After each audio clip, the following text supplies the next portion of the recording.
Ahmad Wab, Anilai Rajam, Santa Fe Jerusalem.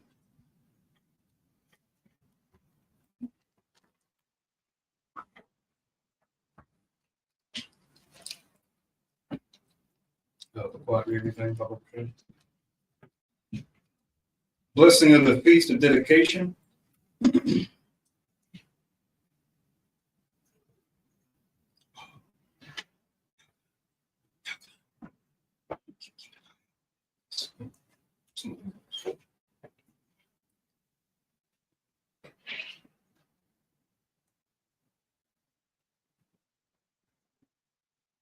بركة الهوى باشم يهوشي أشري أمناوي أخي كنكي باشوان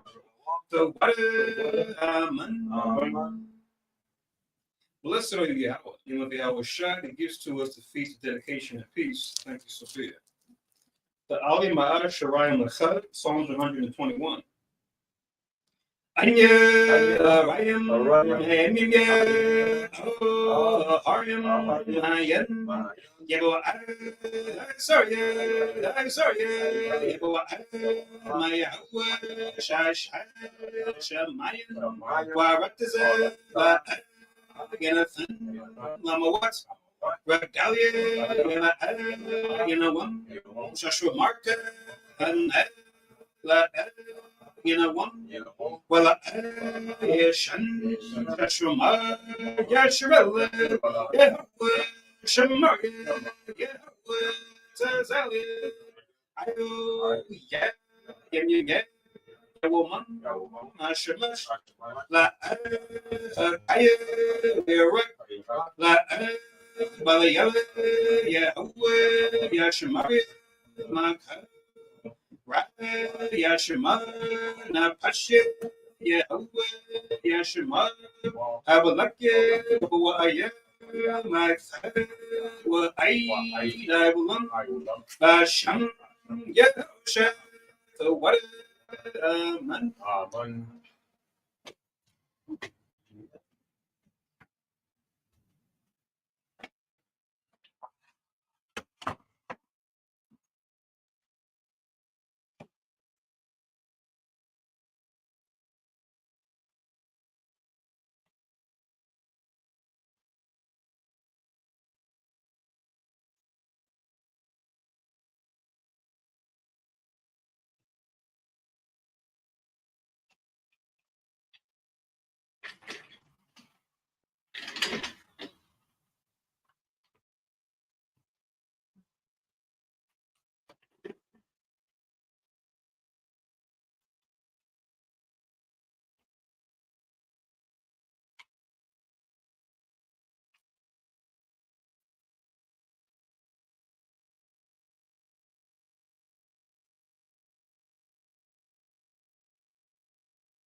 Psalm 121.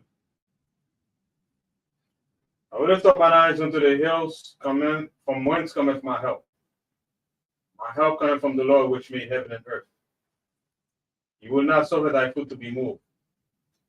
He that keepeth thee will not slumber. Behold, he that keepeth Israel shall neither slumber nor sleep. The Lord is thy keeper. The Lord is thy shade upon thy right hand. The sun shall not smite thee by day, nor the moon by night. The Lord shall preserve thee from all evil. Shall preserve thy soul. The Lord shall preserve thy going out and thy coming in from this time forth even forevermore. Amen. Amen. Shema Yasharah, Hear O Israel. Shema Yasharah, Yahuwah, Yahuwah, Yahuwah, Shema Yasharah, Yahuwah, Yahuwah, Shema Yasharah, Yahuwah,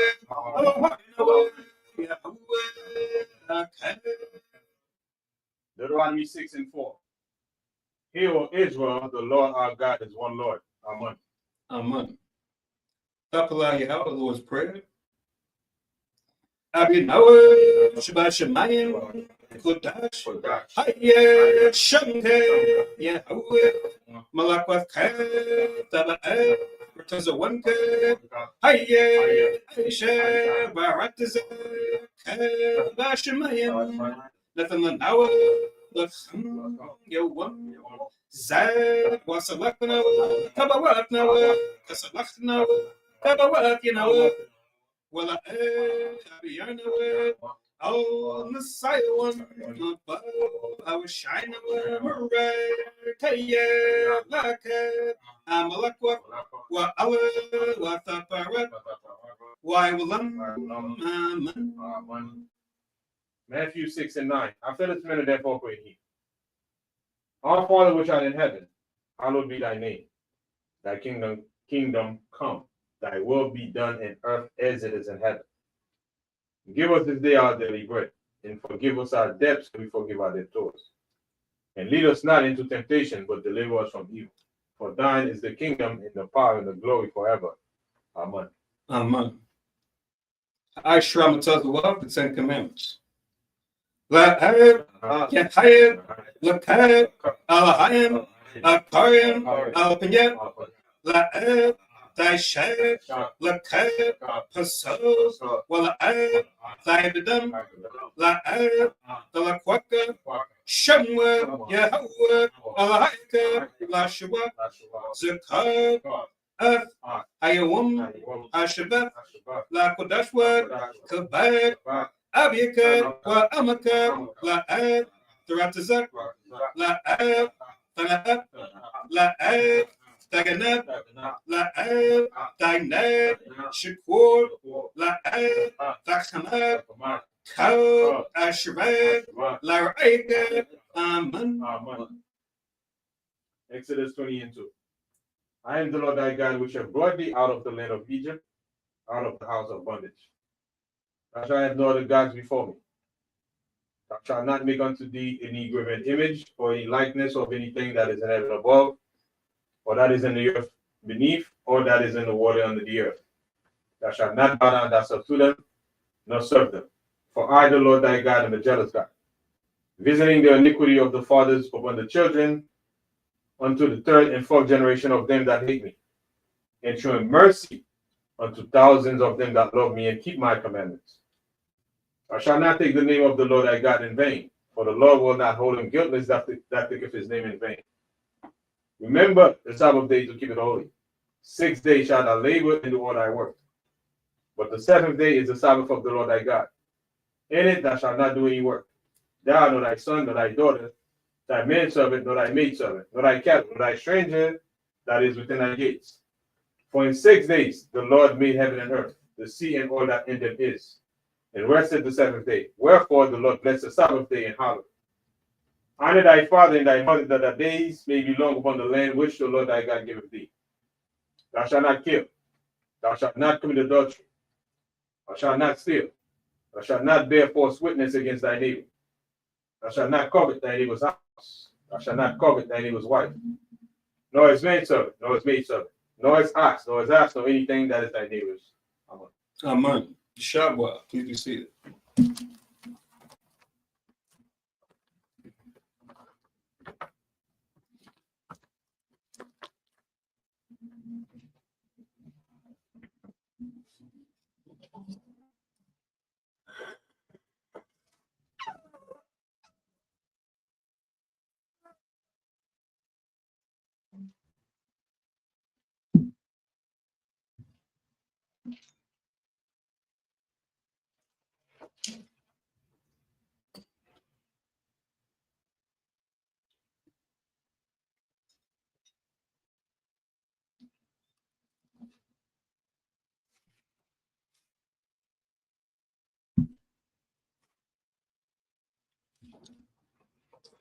Barak Yahweh, Ba'ashim Yahweh Shai, Asherah, the Na, Par Yakapin, Tuad Aman, La Yahweh, Ba'ashim Yahweh Shai, Av Yasher Allah.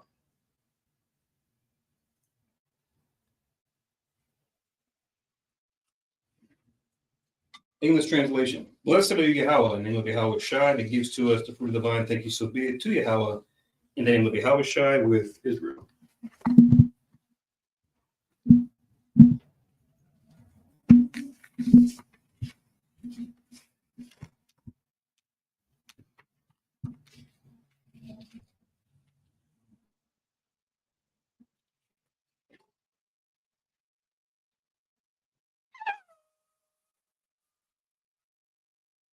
Madwa, Paniwali Road, from Stand Up Face Jerusalem.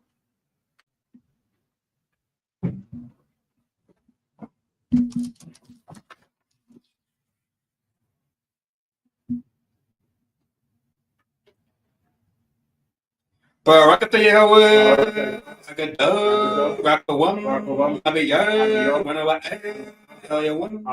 Malak, Shah, Shamayim, Waraktaza, Wakada, Barim, Kayayim, Wagam, Mashiach, Mayahawa, Wanawa, Abnawa, Palag, Yawaitiza, Yahawasha, Zakarnawa, Yahawah, Wartazawan. Ainke Yashawe, Sarnawe, Wasa, Yashawe, O Nanawe, Yam, Naita, Kayawumya, Nakodam, Babakusha, Shalak, Mike Allah, Watas Watak, Alahim, La, Magdanawe, Raparnawe, Rashamar, I'll know by Shalak, Haroke, Shao, Yao Shai, Lanawa, Magnawa, Rabiam, Kakama, Tabawana, what I Shao, the Barka, Basham, Yahusha, what them, yeah, why will English translation. Blessed are you, Yahweh, the great, merciful, mighty, terrible, most high power.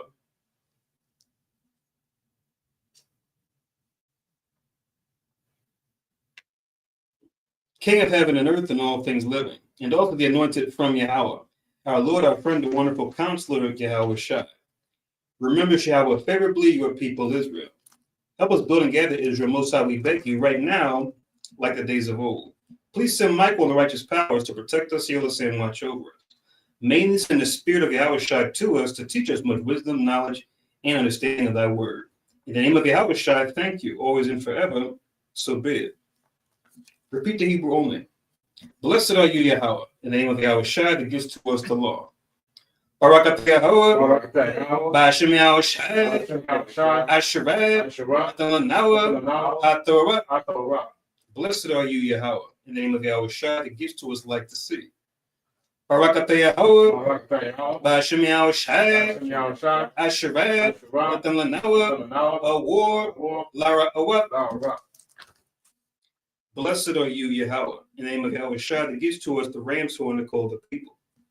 Barakat Yahweh, Ba'ashem Yahweh Shai, Asherah, Atalanawa, Karan, Hayo, Lakpura, Ha'ain, Yeshabwa. Please be seated.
Okay, so Shalom, Yasharala. Okay, so Shalom, everyone that's here with us in Philly. Shalom, everybody watching us on live stream, and Shalom, everyone listening in the teleconference. Welcome to Ha Yashala Kanas, or the Congregation of Israel, where we teach that the descendants of slaves, as well as the indigenous peoples found throughout North, Central, South America, and the Caribbean mainly, make up the southern and northern kingdoms of the 12 tribes of Israel, once lost, now found. And that we as a people have fallen to a lower state politically, economically, religiously, because we broke the laws of God found in the Bible, given to us by Moses. And that we come out of this lower state that we fall into by turning back to the commandments we broke by following Jesus the Christ. And as he did when you read St. John 10, verses 22 and 23, he kept the Feast of Dedication holy. So we're going to do our best to keep the Feast of Dedication holy tonight, as you guys see in the title of the video. My name is Nabia Zerbabal. I have the pleasure and privilege of going through the lesson with us this evening. Just make sure you write down for your notes that according to the Gregorian calendar, it would be December 13th, 2025.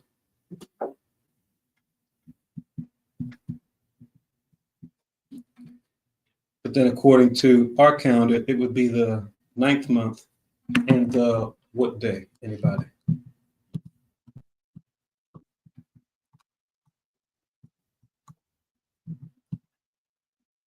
For folks that have kept this more than once. The ninth day and the ninth month and the what day would this be?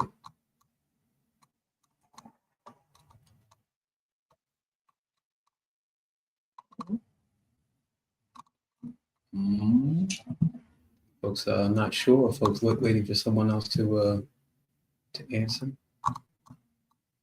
28 day. Which day?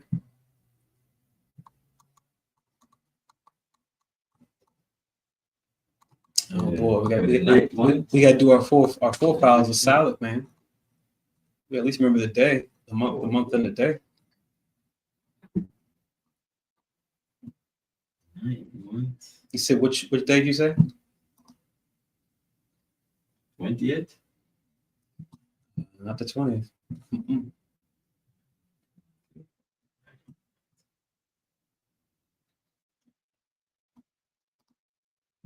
Well, I'll leave that open for the class and for the chat, both of you guys.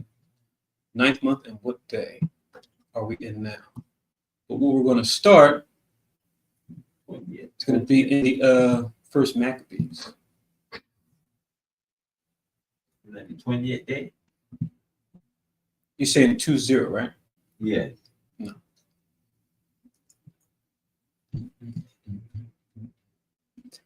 I thought I had the scrolling marquee here, but looks like I'll just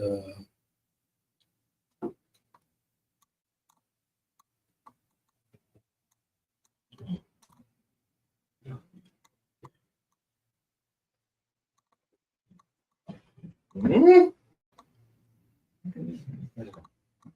20.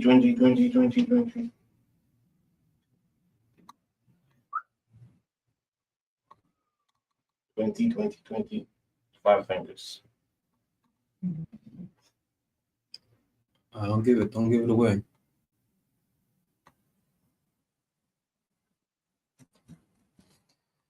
Don't give it away. But either way, you guys can provide that in the chat too with what day of the month that we're in, because we know we're in the ninth month.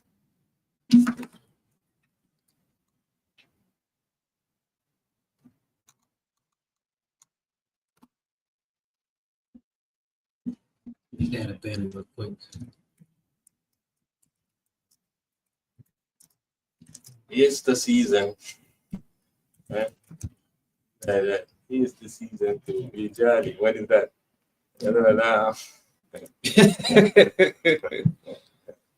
Oh man, What date is that? I know that day. Now, most folks know that one. That's a nice little hint you gave there. If you can put that together.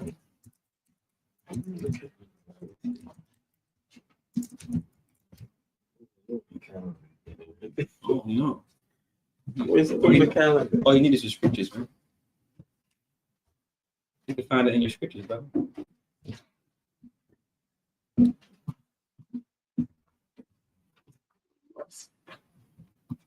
The one for cat sloop.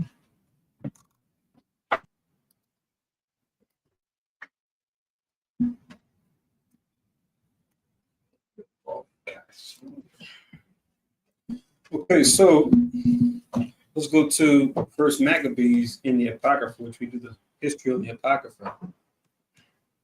It was originally part of the canonized scriptures, right? But the Catholics thought it was a good idea to remove it, and that was signed off by first the British Foreign Bible Society, and then the American Foreign Bible Society. But we can still get the Apocrypha intact, even still to this day. Even get copies of the 16th edition of the Bible, which I'll be reading from today, where we can find the books of the Apocrypha. So we're going to go to First Maccabees, second to the last book in the Apocrypha. We're going to go to chapter 1, verse 1. And we'll cover the overview of what this holy day is about, but it's a long story, not super long. Usually what we do is we'll break up the reading in 2 nights. So usually in the first night, we'll go into the first 2 chapters of the history.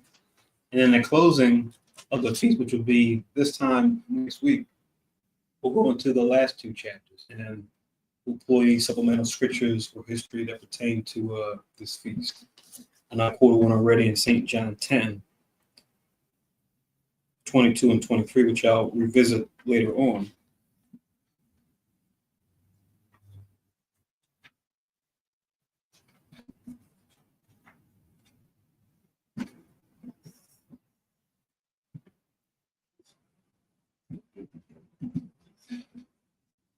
But the main reading we go through for this feast is 1 Maccabees chapters 1 through 4. So let's go to 1 Maccabees chapter 1, and let's start from verse 1. Let's read. Oh, looks like I got an answer from La Torah, and that is correct. Ding, ding, ding. That is correct. Send him the prize. Send him through snail mail his prize for getting the right day of the month. That is correct. So it's the 9th month and the 25th day. That's the day that we keep the dedication as far as the beginning, the day first begins. And that day, that month and that day is going to be important because it's going to start off as a bad day when you go into the history of what we're about to read. But then, like we see something similar happen with Purim, which is going to be a little bit later in the Hebrew year.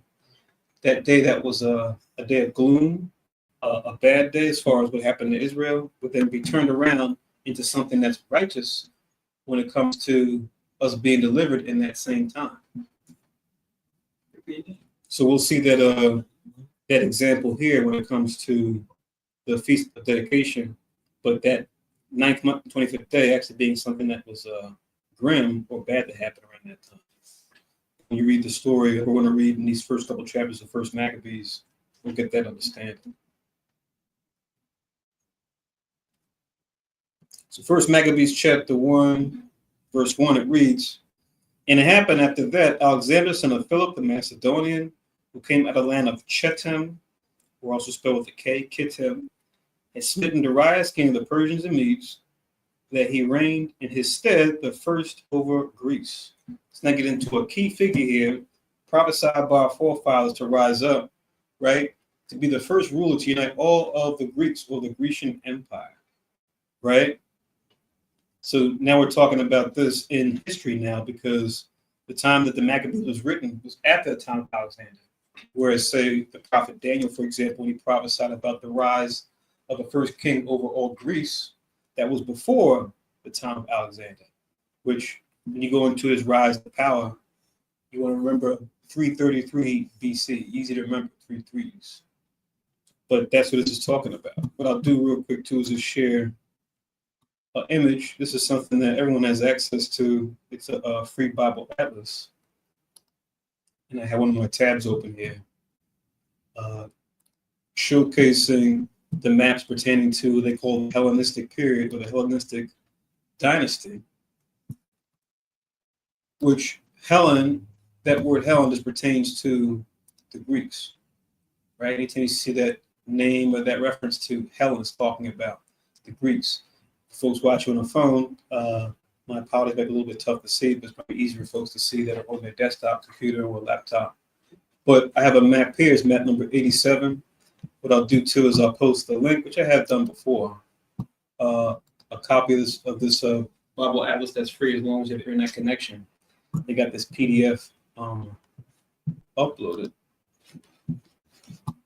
What this is showing is when Alexander came into power, the expanse of what he had rulership over when he was brought into power, when he came into power and took over all Greece. Because there was a lot of things that happened building up to this time period, as far as wars between the Persians and the Greeks, before he would unite all Greece and take them out. Right, one of the famous battles they've made movies about and graphic novels about is the 300. Right, here about the 300 Spartans. Right, with the Battle of Thermopylae. Right, that took place before this time period, but that was all just the beginning or the leading up to this event where Alexander would become the ruler over all Greece. That's what we see here on this map. Everything that you see is green became his full dominion. And then as we go down to the next map, or as I read on, the next map will showcase what takes place afterwards, after he comes into power. So now reading on in verse 2, First Maccabees chapter 1, it says, and made many wars, and won many strongholds, and slew the kings of the earth. It says, and went through to the ends of the earth, and took spoils of many nations, insomuch that the earth was quiet before him, whereupon he was exalted, and his heart was lifted up. So he was exalted, his heart was lifted up, as he was the strongest man with the strongest force in the earth. It got to his head, and he became lifted up in pride.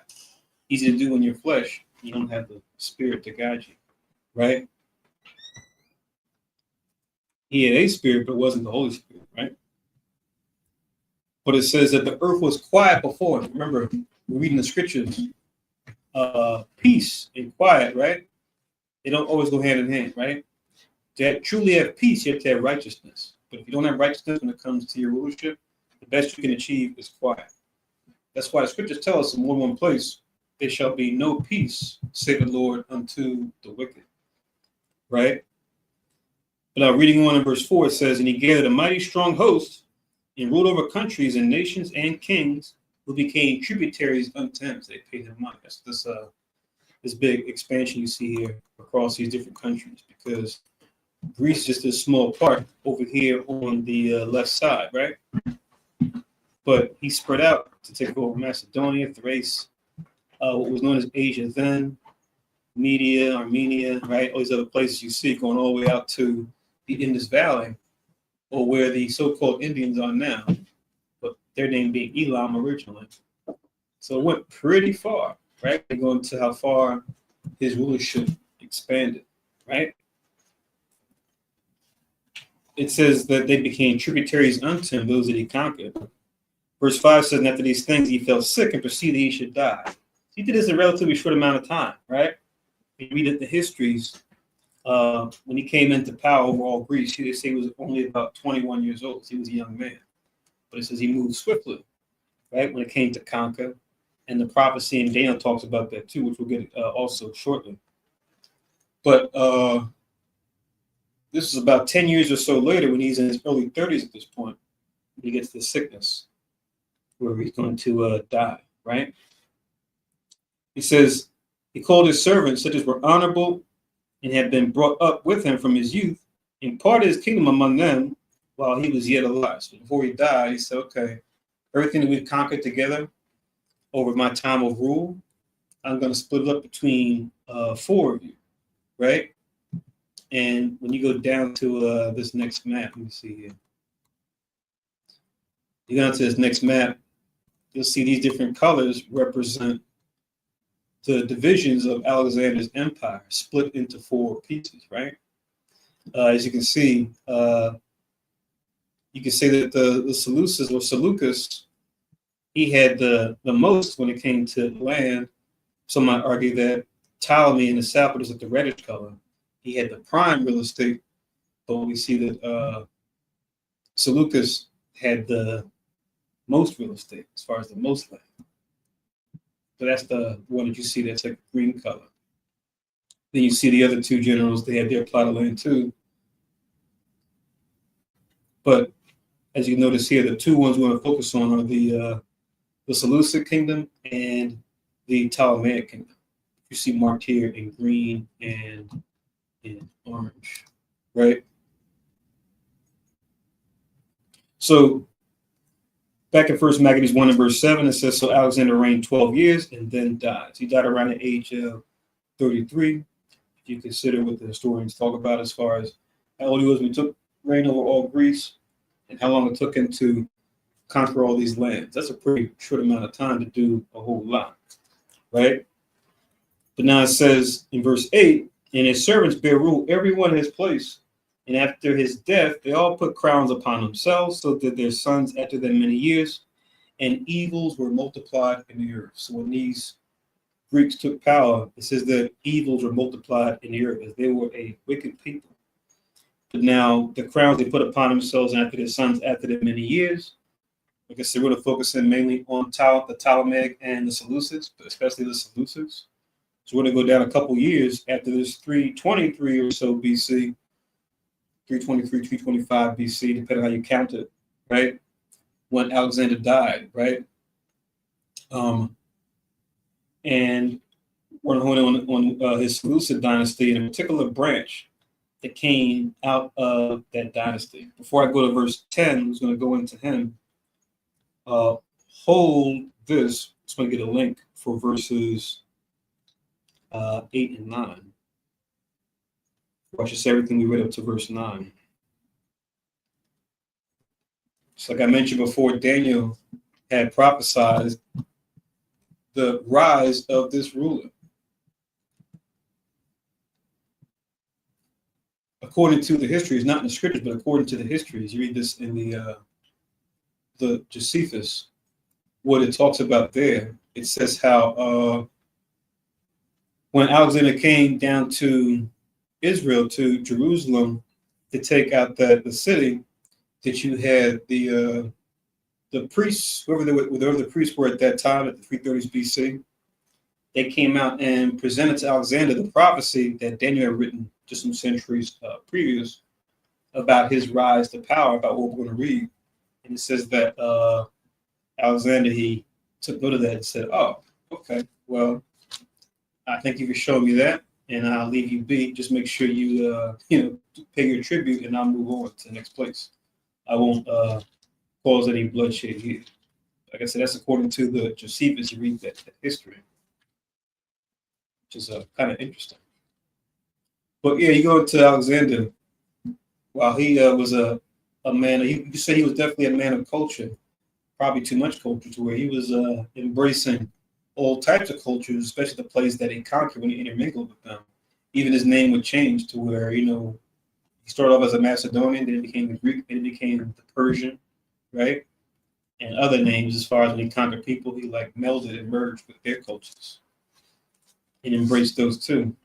And lived a life of hedonism and debauchery of a high level, hence him dying so young.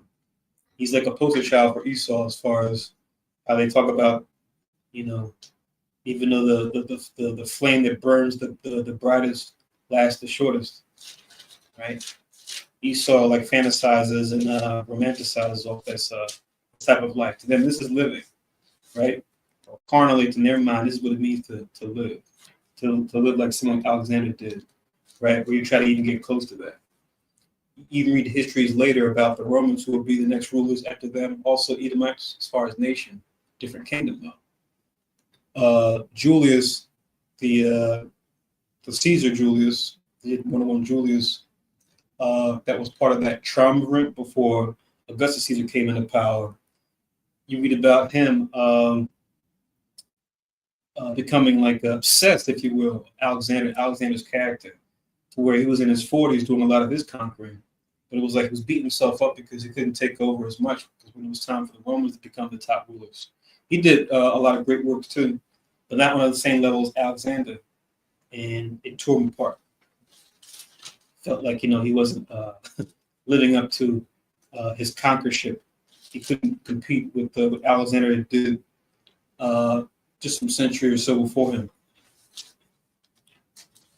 But this is Daniel chapter 8.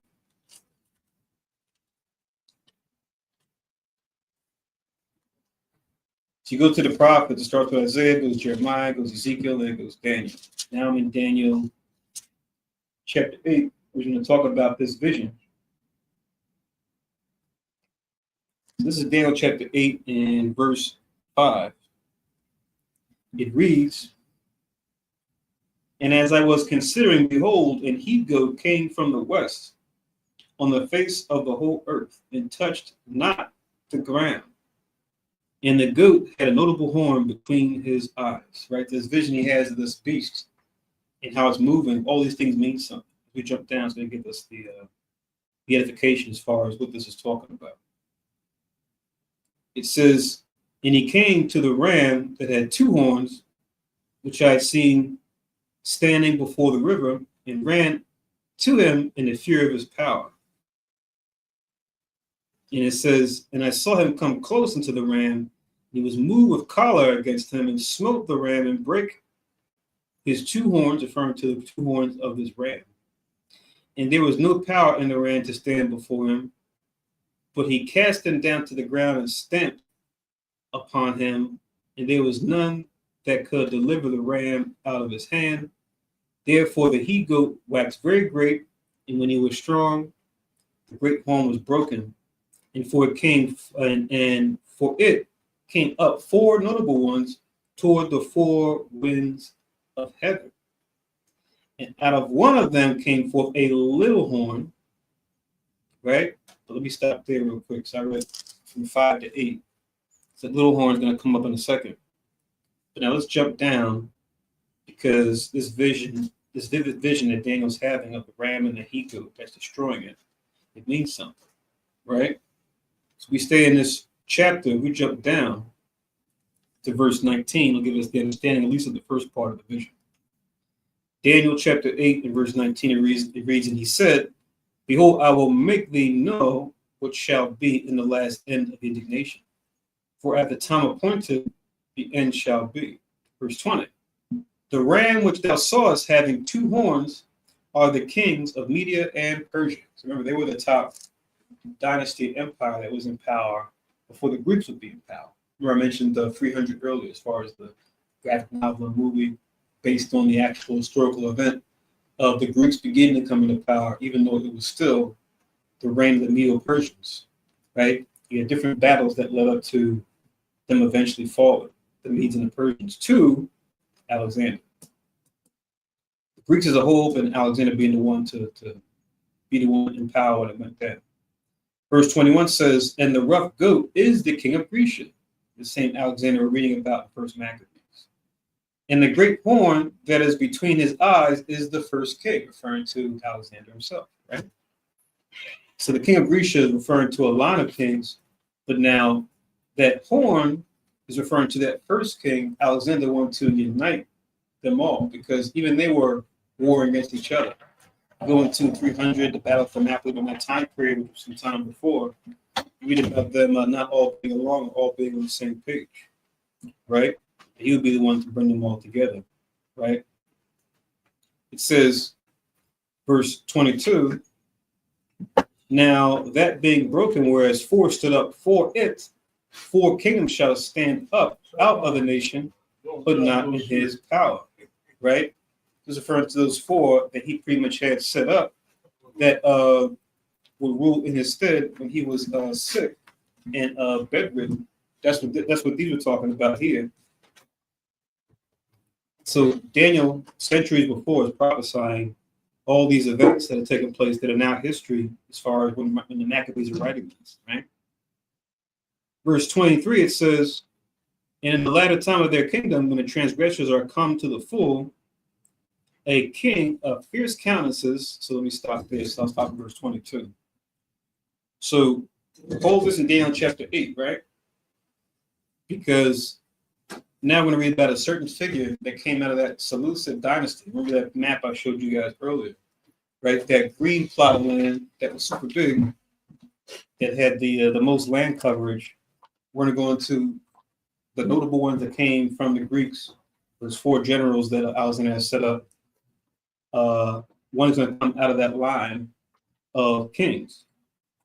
So we go back to First Maccabees chapter 1. Now we're in verse 10. It reads, and there came out of them a wicked root, Antiochus, surnamed Epiphanes, right? The son of Antiochus the king. So this Antiochus, because their names will be used over again. This was the fourth, surnamed Epiphanes. This is the son of Antiochus the king, which this was the Antiochus the third. He was also referred to as Antiochus the Great. You go into that particular Antiochus, who had been in hostage at Rome. So he was a hostage at Rome when he was younger. And if you read other histories, it talks about how he became, you could say, fond of the Romans, the Senate, the way they had their things arranged. Even when he was there as a hostage. This is the way they would parlay with each other, right? To try to negotiate things and hold each other hostage. So Esau against Esau. It says, and he reigned the 130th and 7th year of the kingdom of the Greeks. So the time when Alexander came into power up until this time was 137 years. Verse 11, in those days, so let me read for verse 10. Let's go back to Daniel chapter 8. So this is Daniel chapter 8. I know we stopped at 8, and I'm going to read chapter 8 and verse 9. Daniel chapter 8 and verse 9, it reads, "And out of one of them," referring to those 4 generals, which was Seleucus, "came forth a little horn, which waxed exceeding great toward the south and toward the east and toward the pleasant land." If you go into that pleasant land, it's making a reference to the land of Israel, right? Where we reside. It says, "And it," referring to this little horn, "waxed great even to the host of heaven, and it cast down some of the hosts and the stars to the ground and stamped upon them," right? So just a metaphor referring to him taking us out. Remember, Joseph had that dream way back, and we see that reference being used oftentimes. Even later on in the chapter Daniel, the 12th chapter of Daniel, where it talks about us being like the host of heaven, like the stars, those that turn many to righteousness, right? Those that be wise. So going into him bringing down God's people, right? As we're going to read in the history in Maccabees. But like I said, Daniel's prophesying this before it happened. Remember, during Daniel's time, the majority of us were taken into the Babylonians at this point. This wouldn't happen until some time later. It says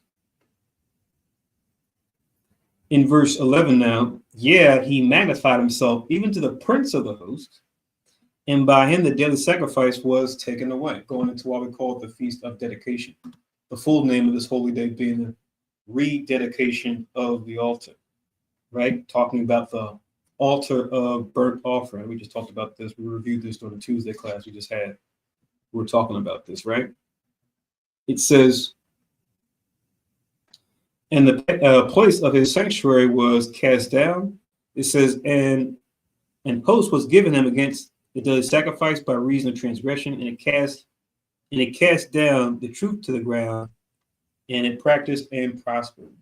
So showing that this little horn would have victory over us, what we had set up to serve the Lord. Let's go down in the same chapter 4. We read from 9 to 12, right? Let's jump over now to 23. So now Daniel chapter 8 and verse 23, where it gives the understanding of what we just read.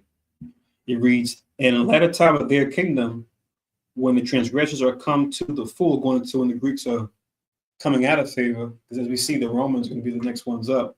They weren't up in there yet, but the Greeks still had their rule, but it was falling apart. Like the scriptures tell us, like Christ told us, any king divided against itself should not stand. Because you go throughout the Greek Empire, not only did you have the dynasties going against each other, from the Seleucids to the Ptolemies, which we're going to be reading about mostly now, but even within their own dynasties, you had conflicts, right?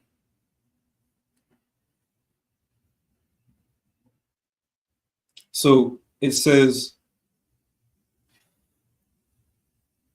"A king of fierce countenance and understanding dark sentences shall stand up," referring to this Antiochus Epiphanes, right? Who he fancied himself this, he gave himself that name, meaning God manifest, right? Meaning he took on that name and said, yeah, I'm like God, I am the most high God on earth.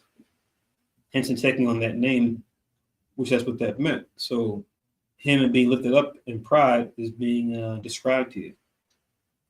It says, "And by his power and his power shall be mighty, but not by his own power. And he shall destroy wonderfully, and shall prosper and practice, and shall destroy the mighty and the holy people," right? So that's what those stars were talking about, we said before. But look at what it says. "He shall be mighty, but not by his own power." So this lets us know is that while men have power on the earth, there's always a power behind them. Even if they're not righteous, if they're wicked, the Most High always has power behind any rising and falling of a rulership, whether it be our rulership and righteousness when we had it, or the musical chairs that nations have played, even the ones that are in power right now, there's even a power behind them. The scriptures tell us that the Most High, he raised up a nation and bring it back down. He'll let the next one come into power and give them their time in the sun, and then he'll be the one to bring them down as well. Because if any nation sins or transgresses, you automatically put a shelf life on your kingdom or your rulership, right? So now reading on, it says, and shall destroy the mighty and the holy people. Verse 25, Daniel chapter 8, verse 25. And through his policy also he shall cause craft to prosper in his hand. He shall magnify himself in his heart. So talking about him being lifted up and talking about having craft to prosper in his hand, right? So not only did he have like power behind him, right, which is like spiritual wickedness, but also going to him being like what do you call it?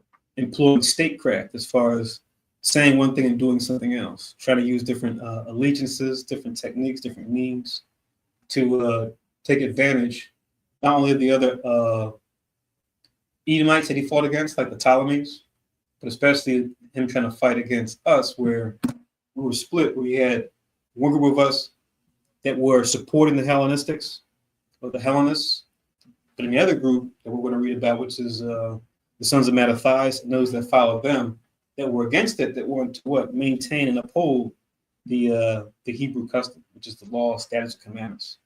So he tried to use craft to pretty much put himself in an alliance with those who are people that were trying to sell the people out to the Greeks, which we go back to First Maccabees. We're going to read about them. So that's all this what this is talking about. That's why it says in the next part, and by peace shall destroy many. He shall also stand up against the prince of princes, but shall be broken without hand. Right? And that comes later on in the story. We won't read about that tonight. But later on in the story of Maccabees, it talks about him trying to come up against us and trying to come up against the temple. But then the Most High is going to pretty much bring him down and have him die a miserable death, right? A fantastic miracle of a death, right? Which even his men are going to take witness of and be like, oh man, we can't stand how bad he smells, right? Not to give away too many hints as far as what took place. And Shalom, Asia Crawford in the chat. Thank you for joining us. What is a Hellenist? When you read the scriptures, history actually, Hellenist or Hellenism just refers to the Greeks or the Greco culture, as far as their pantheon of gods, as far as their cultural practices and other things like that. That's what being a Hellenist is. That's where that name, even Helen, comes from. It's a woman's name.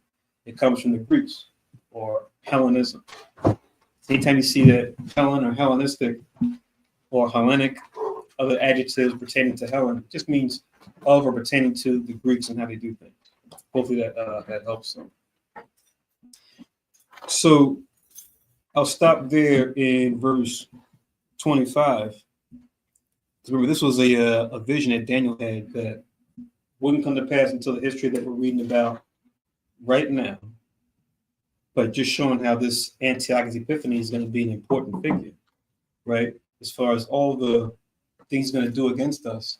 But then now he's going to be made a memorial of to show, look, you want to come against my people, even if I have judged them due to their wickedness. You want to come at them on the level like they came against them, trying to destroy them and trying to blaspheme me.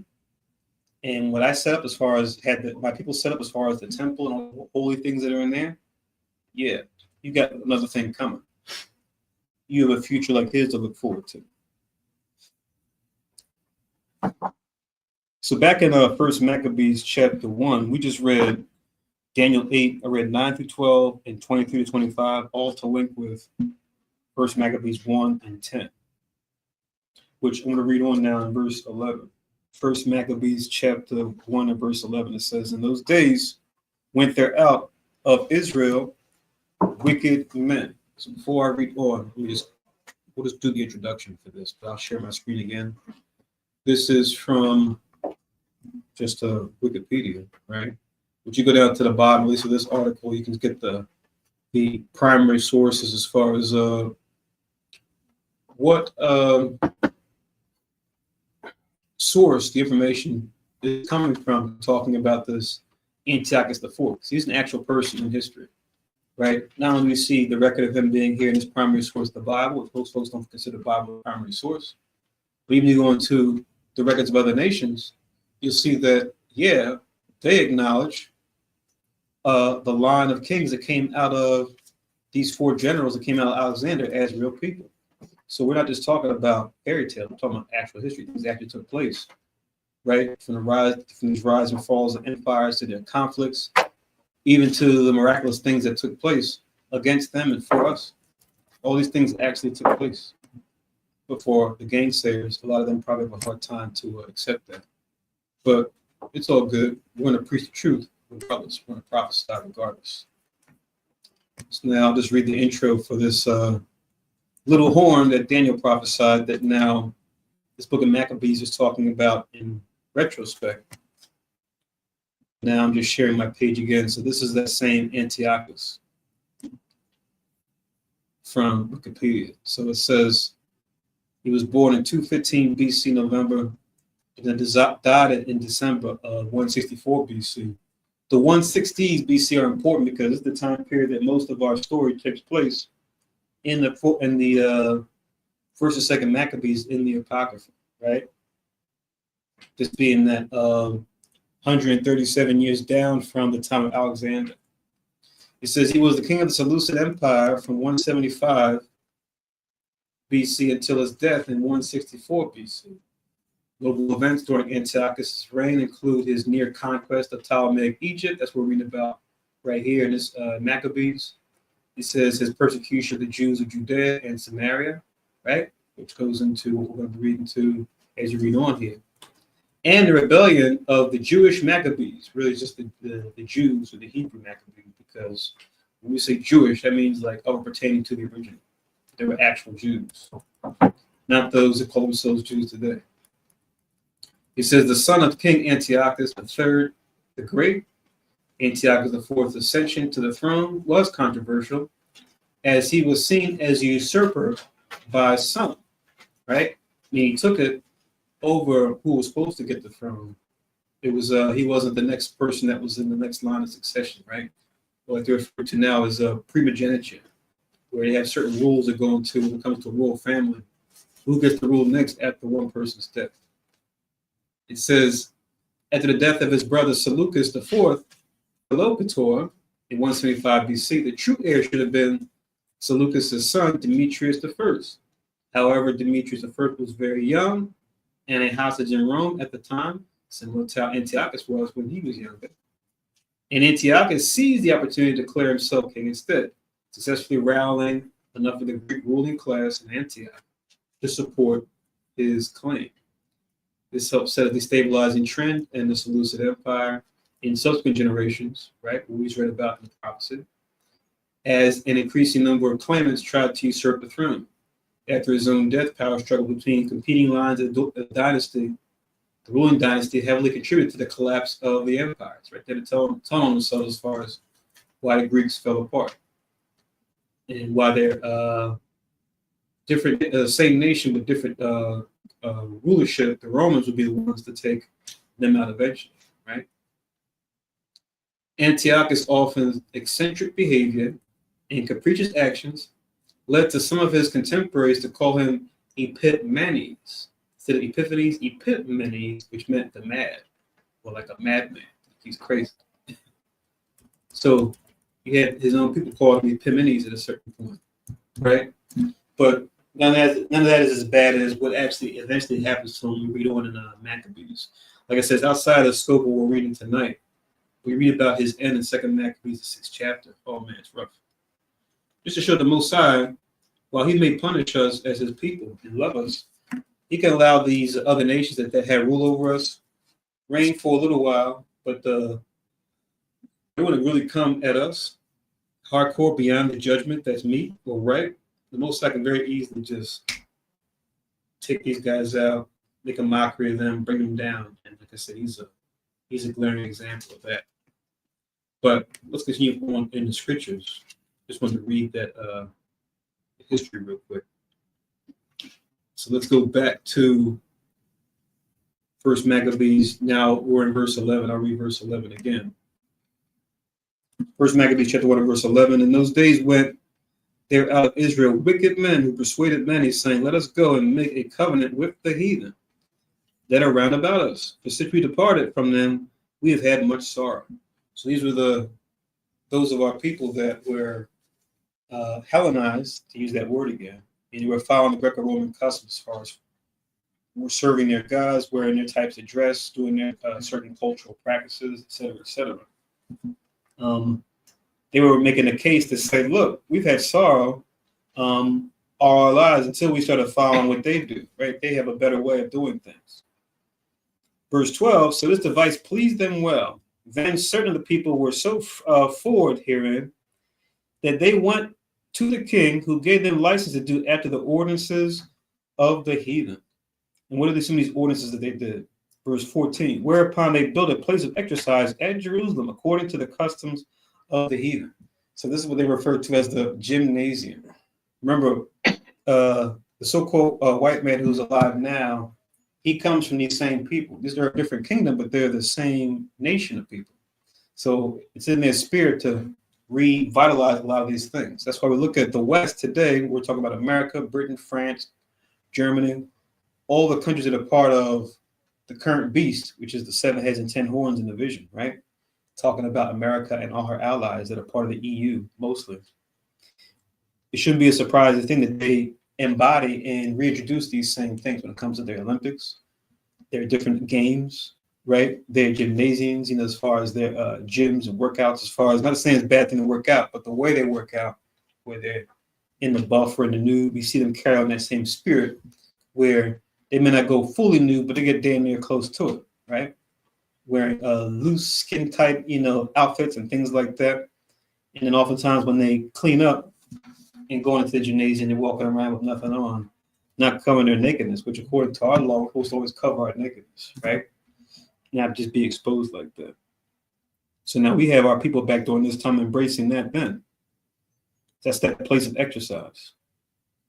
It says in verse 15, and made themselves uncircumcised. See that? So now, the physical circumcision, which is in the law, right? Where we did this thing where on the 8th day, a male will have his foreskin cut off of his penis. But now, to be uncircumcised, to make yourself uncircumcised, the cutting off of the foreskin of the flesh, spiritually meant like cutting off the deeds of the flesh. It was something we did to show our covenant with God, started by Abraham, to show that closeness we had to him, where we want to take on a more spiritual nature. So that was a law we did physically, but it had that spiritual meaning behind it. So anytime you see something like this, the uncircumcision, like in the New Testament, or making yourselves uncircumcised, that's what it's talking about. It's talking about more of a spiritual thing as far as us still taking on the ways of the flesh. And by following the ways of the heathen, the other nations, you're going to follow the ways of the flesh, right? They go hand in hand. So that's what it means here when it says they made themselves uncircumcised. So when we read that in the New Testament, when it talks about the circumcision of those of the uncircumcision, those that grew up outside Judea proper, that Paul and other apostles were going out there to teach to, that were of our people that were scattered, the origins were during this time. This is where it goes back to. He says, they forsook the holy covenant or the contract that we made with the Lord to follow his commandments and joined themselves to the heathen. Remember, a heathen just means any nation is not of the 12 tribes. And were sold to do mischief, right? So we talk about selling out, right? You're talking about selling your soul. The way you do that is by what? Not keeping the commandments and what? Following something that goes outside the commandments, which means following the heathen. To show that, you can link this with 1 and 15. This is Proverbs. I'll get it real quick, and then we'll keep going with the story. This is Proverbs.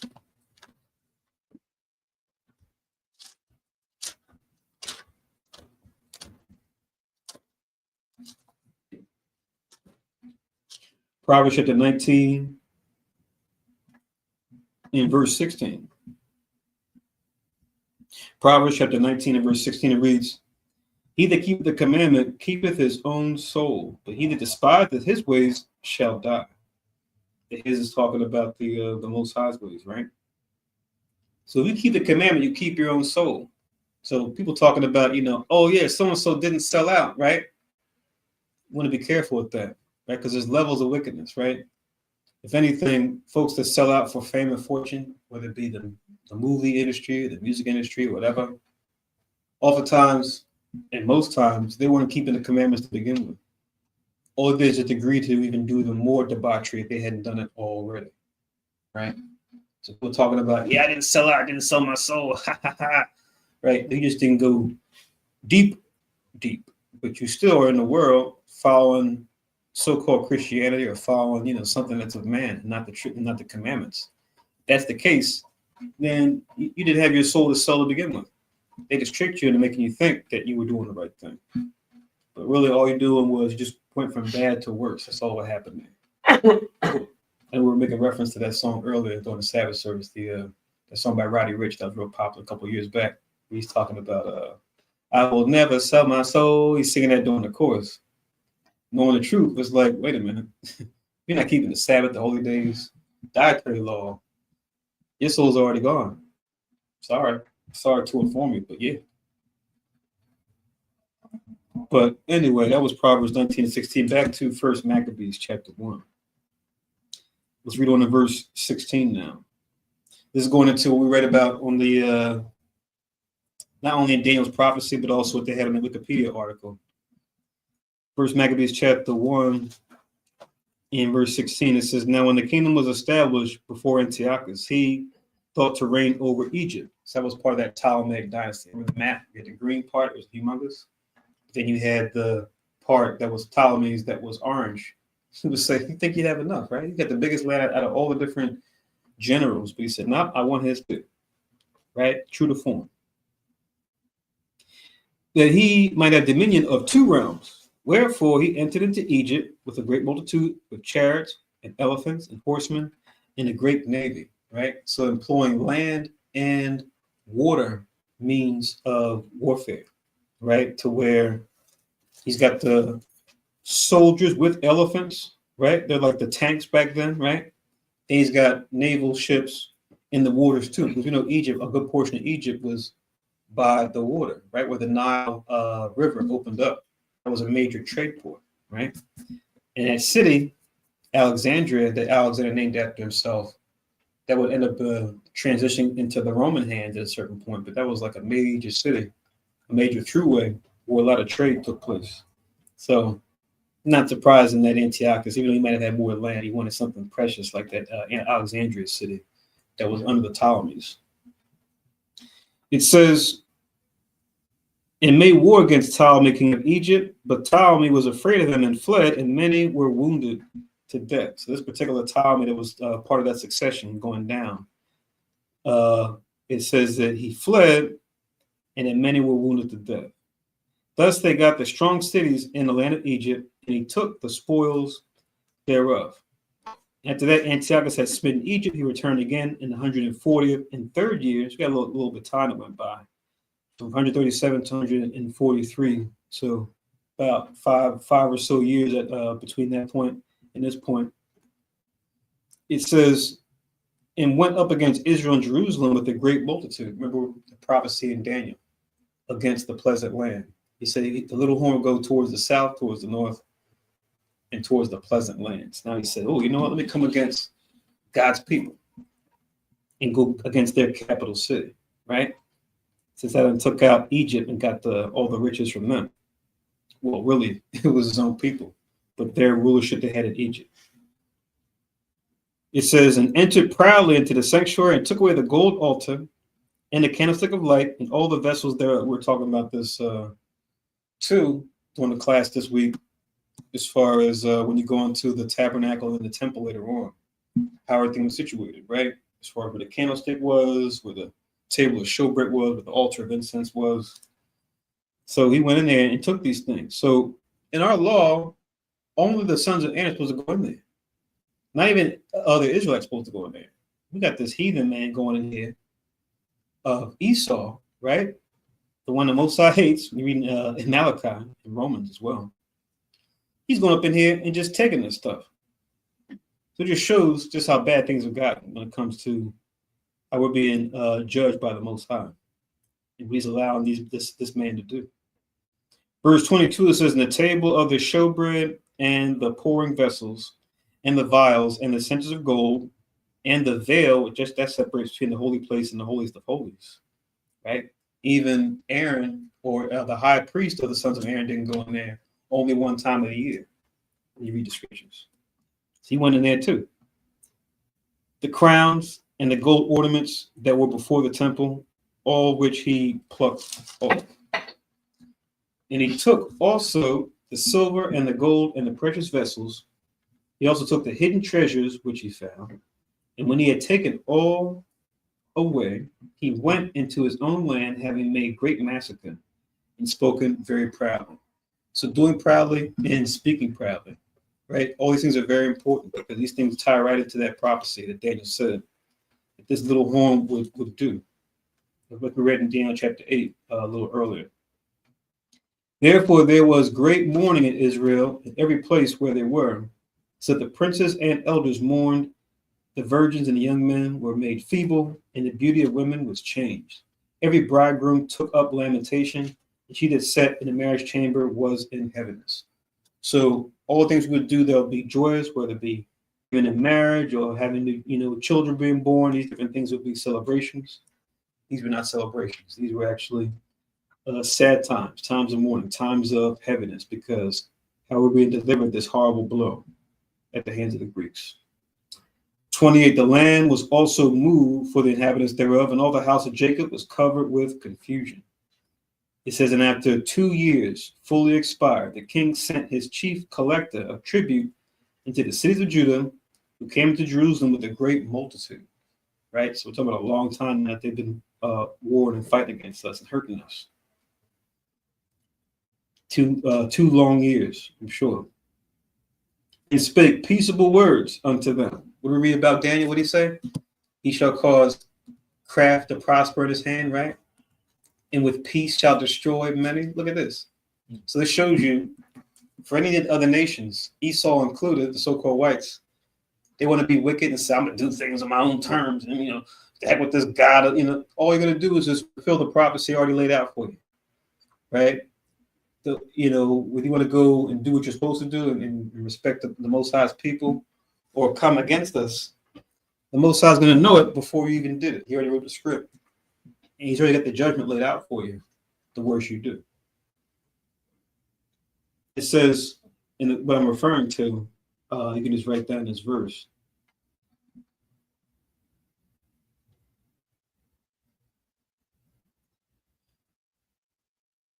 You can link this with verse 30, but this is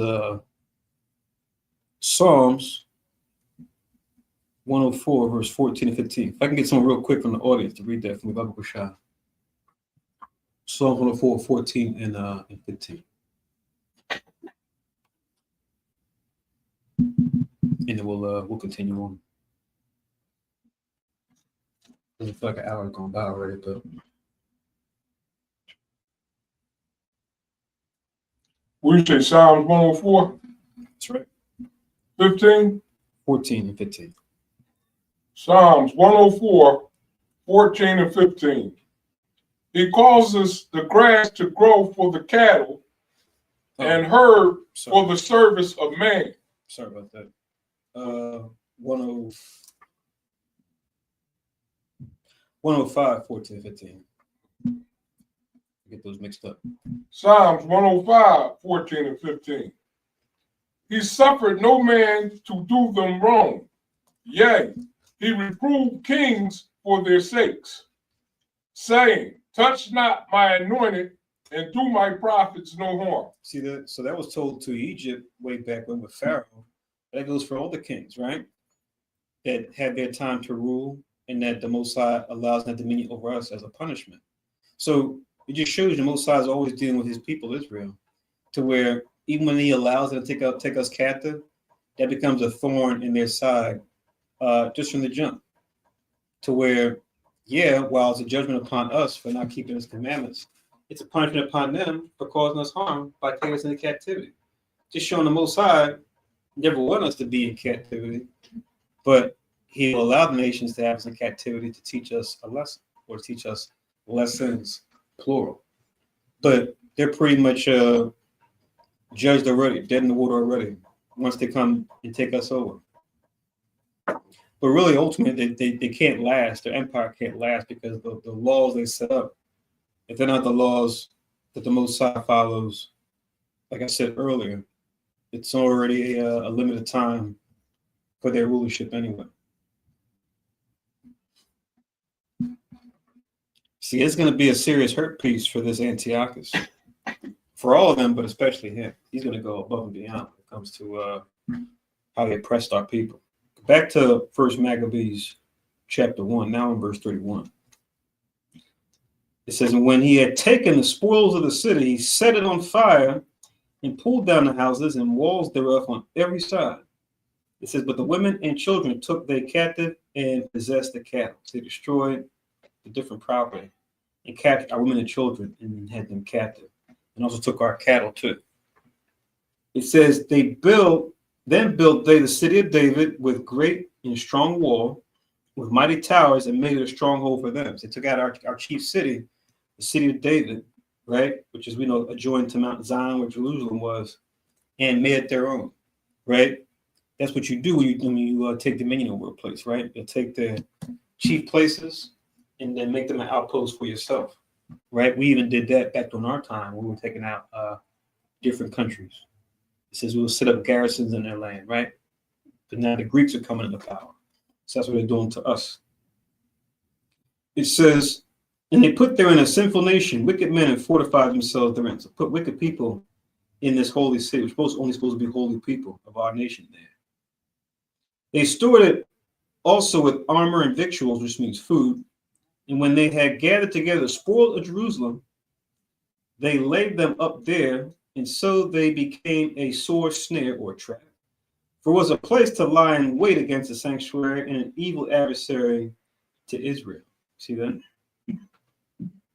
It says, thus they shed innocent blood on every side of the sanctuary and defiled it, insomuch that the inhabitants of Jerusalem fled because of them, whereupon the city was made a habitation of strangers and became strange to those that were born in her, and their own children left her. So we talk about gentrification, right? The slow process of gentrification in these cities here in this modern day Babylon. Yeah, look at this. This is like accelerated, right? We're like, wait, this is supposed to be my town with my name on it. But I look around, I don't recognize these people anymore. These strange nations are all up in my city where I grew up. So this is the punishment of the Lord. This is the judgment of the Lord. We don't put him first. So if we read above, those men that were selling out, yeah, they played a big hand in why this was going down. It says her sanctuary was laid waste like a wilderness. Her feasts were turned into mourning, her Sabbaths into reproach, her honor into contempt. And had been her glory, as had been her glory, so was her dishonor increased. And her excellency was turned into mourning. So all the things she had that was for good have been flipped to now evil. Moreover, Antiochus wrote to his whole kingdom that all should be one people. Here comes the real vicious part, right? It's enough for us to be demolished as far as physically, as far as our means. But he's going to come at us as far as our mental and our spiritual. That all should be one people, and everyone should leave his laws. So all the heathen agreed according to the commandment of the king. Yeah, many also the Israelites consented to his religion and sacrificed unto idols and profaned the Sabbath. So he said, yes, we're all one. We're all one, like the Greeks. I want you guys to follow what we're doing, right? So not this whole, freedom of religion. No, you're free to follow my religion. And if you don't, it's going to be a problem. 44, for the king had sent letters by messengers into Jerusalem and the cities of Judah, that they should follow the strange laws of the land, and forbid burnt offerings and sacrifice and drink offerings in the temple. So Leviticus 1-7, you can forget about it. Forget about all those offerings, those righteous offerings that were given to us by Moses and then established by Aaron and his sons after him. Now we're going to throw all that out. No more. It says that they should profane the Sabbaths and festival days and pollute the sanctuary and holy people. Set up altars and groves and chapels of idols and sacrifice swine's flesh and unclean beasts. And that is setting up all types of altars and groves, chapels of idols to celebrate their Greek false gods. Remember the I think last week we were checking out after we got back from camp. There's a particular scene from that 300 movie where you had their king Leonidas over the Spartans going to get approval from the ephors, which were like their wicked priests that they had, see him climbing up this high mountain to get to this temple they had set up to their false god Apollo, right? To go to seers, to go to the seers up on the mountain to get prophecy on what to do next. It's like we had in righteousness, but now they're corrupted with unclean spirits. But that movie depicts that in that part of that movie, in that 300 movie. We were just checking it out and breaking it down. But anyway, reading on, it says, verse 48, that they should also leave their children uncircumcised and make their souls abominable, all manner of uncleanness and profanation. So they did their homework. They said, oh, yeah, you guys do this foreskin thing with your boys? Yeah, stop that too, right? Because we don't want any remembrance of what you did before and why that it ties you back to God. We want you to be dealing with our gods. Like he said, one people, right? Like that spirit of Babylon come back at Esau, as he's referred to as the daughter of Babylon, right? How they had the Hamites do that before during their rule with the one people, right? We see Esau during this time, but then also we see him during these times as well, trying to establish something similar. That's why in the prophecies it refers to this as Babylon the Great. They try to do what they did before with the Tower of Babel. Bring everybody under one banner, whereas the Most High wanted nations to go in different places. They can do trade with each other, but as far as their lands and their posterity, no, we intended for borders to be established where different nations can have their plots of land, with Israel right there in the middle, right, being in the promised land.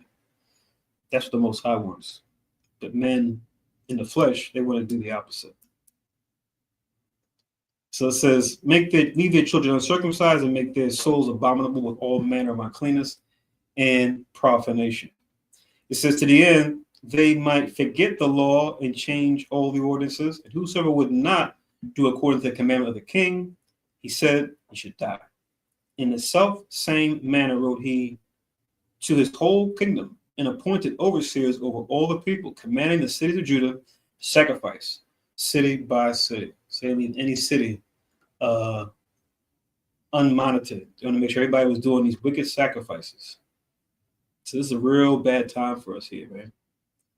It says, then many of the people were gathered unto them, to wit, everyone that forsook the law, and so they committed evils in the land, and drove the Israelites into secret places, even wheresoever they could flee for succor or for help. So we had to live underground, right? We had to hide, right, to still keep our laws, right? And then, if we were to come back into the land, we had to, kind of like blend in the populations. It became like we had to pretty much wage a guerrilla occupation against this foreign occupation now, where we had to put on one face when the heathen saw us, but then when the coast was clear, we can go and do what we would normally do behind closed doors. So we couldn't openly practice our culture. It says, verse 54, now the 15th day of the month Caslow in the 140th and 5th year, it set the abomination desolation upon the altar and built idol altars throughout the cities of Judah on every side. So we have this prophecy in Daniel as well, where it talks about an abomination of desolation. I know there's some confusion because we see Christ mention this too. But think of it as like a prophetic echo. The same way you have the Babylon of old, and you also have Babylon the Great, and they follow that same spirit. You have the abomination desolation that we're going to read about here that he does when it comes to the altar burnt offering. But then the abomination caused desolation that goes even a step further, but in that same spirit, Christ is talking about is going to be what? After his time period, but it's in our history now. We're talking about the destruction of Jerusalem, which will take place a couple of decades after Christ's time. But we do read about Daniel making references to the abomination that caused desolation. It has a twofold prophecy where it's a horrible thing that he did, but then it's going to be even a more horrible thing that the Greeks' brothers, the Romans, going to do even after that. In case there's any confusion around that.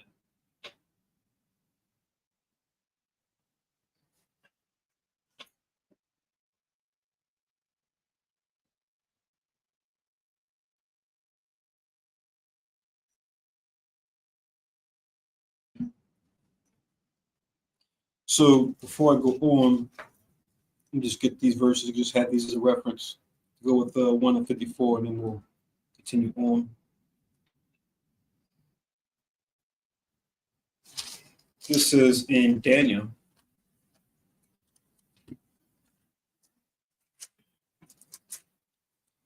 Daniel chapter 9.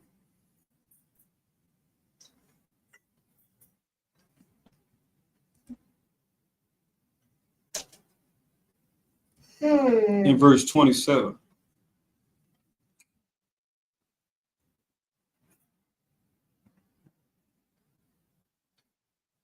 So Daniel chapter 9 and verse 27, it reads, what you read above, it goes into Messiah being cut off but not for himself, which referring to Christ coming, right? Later on, even after the Greeks, because remember Daniel in his visions, he would see not only the empire that he was in, but then the empire after that, the one after that, even the one after that, even how it would fall for a little while, and how it would come back again. And I see here in the chat, we'll read about the feast of dedication right now. This is called Hanukkah, or Chanukah in the Hebrew, which means dedication, right? So what we're talking about is, and we read about it right now too, the altar of burnt offering, which is a holy device, like a holy grill, if you will, that we use to do transactions with the Heavenly Father, to communicate, if you will, with the Heavenly Father. We offer different things He blesses us with on this altar. But now, due to our people being wicked, the Most High allowed the Greeks to come into power, and in the time of their power, during his ruler, Antiochus Epiphanes, who ruled one of their branches, he came into our land and slaughtered many of us, and it took our holy altar burnt offering and other things. He's going to defile it, which we're going to read about there. So the feast of dedication is fully called the rededication of the altar, which means we're not going to read about it tonight, but we will when we do the closing service a week from now. But when you read on in the first Maccabees, the first 4 chapters especially, they talk about how we came into power and we were able to pretty much do away with the old altar burnt offering that was defiled by the Greeks and make a new one. It was done by the sons of Mattathias, who was Judas, Simon, Jonathan, and their brethren, and those that followed them. And they could do it because they came from that family, the sons of Aaron, so they could be the ones that handle those holy vessels. But that's the short version. But as we read on, we're going to get into the details that lead up to all those things happening. But once again, Daniel chapter 9 and verse 27, it reads, and he shall confirm the covenant with many for 1 week. In the midst of the week, he shall cause the sacrifice and the oblation to cease. And for the overspreading of abominations, he shall make it desolate even until the consummation, and that determined shall be poured upon the desolate. Right? So that's Daniel 9 and 27. You could also read this being mentioned too in Daniel chapter 11, which is a lot of prophecies in Daniel chapter 11 that talk about Persians and the Medes, followed by the Greeks, and even the Romans giving them trouble. But this is what we're talking about. I'm just going to read verse 31.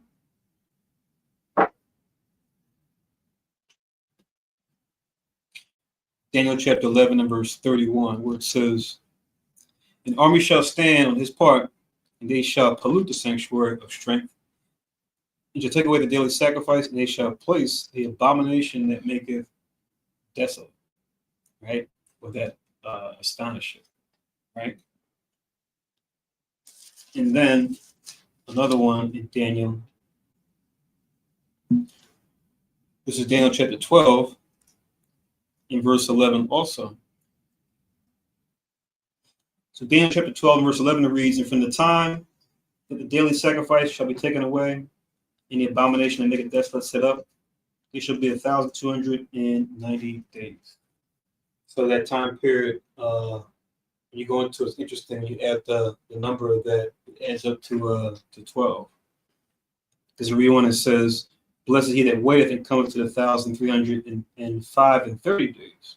Which is another dispensation of time also, which you add those numbers up, they add to 12 also. Just showing how no matter whether it's good or bad going on in the earth, it's all in the Most High's watch. Right?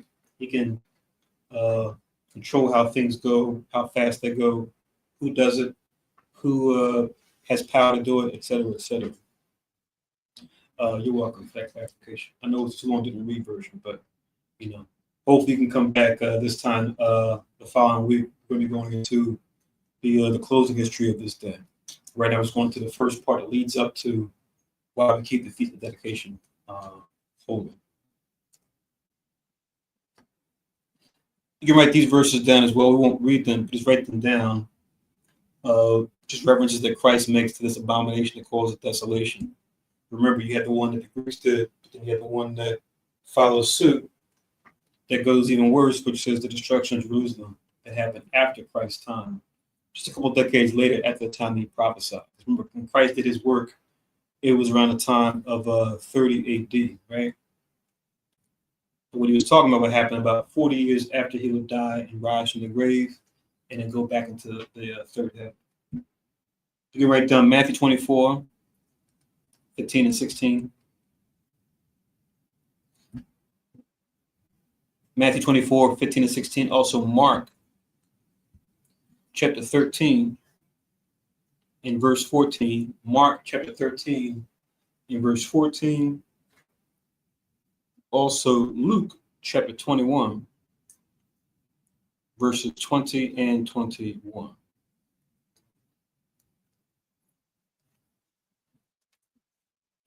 Just as added references to the abomination and cause of desolation. Let's go back to First Maccabees. Let's continue on. First Maccabees chapter 1.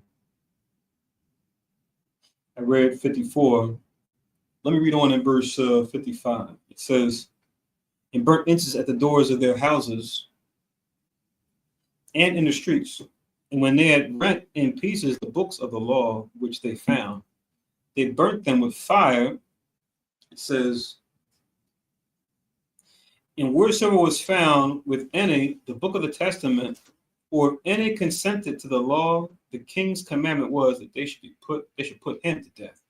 Thus did they, by their authority, unto the Israelites every month, to as many as were found in the cities.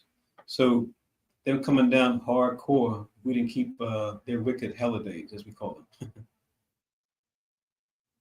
And we try to do anything that resembled God's righteousness according to the commandments. It says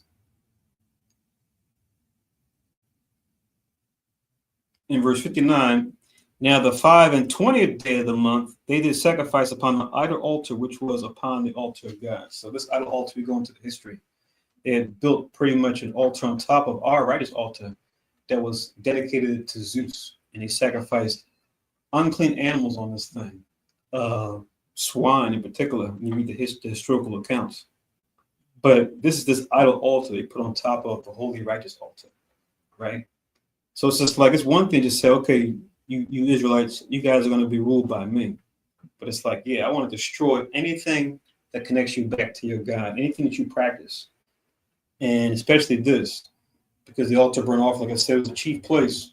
It was the furthest point that regular Israel could go, but it's where Aaron and his sons would begin, where they were carrying on the Most High's work on their behalf, where it was like a major point we could do transactions with the Most High, right? For how we function as a people, whether we did good or we did bad, right? The altar burnt offering was the chief place of concourse of a spiritual nature, not just a physical nature, right? So it had very high importance and still does, even though it's gone now. We'll establish it again in the kingdom as well as other things like the temple, etc., that were destroyed before. But now it's for us to remember or to think on these things spiritually and realize the importance that they serve spiritually. So we don't think that, oh, without this place, we can't serve God. Without this device, we can't serve God, right? If anything, they just exemplify. If anything, they just brought together that connection we had with God.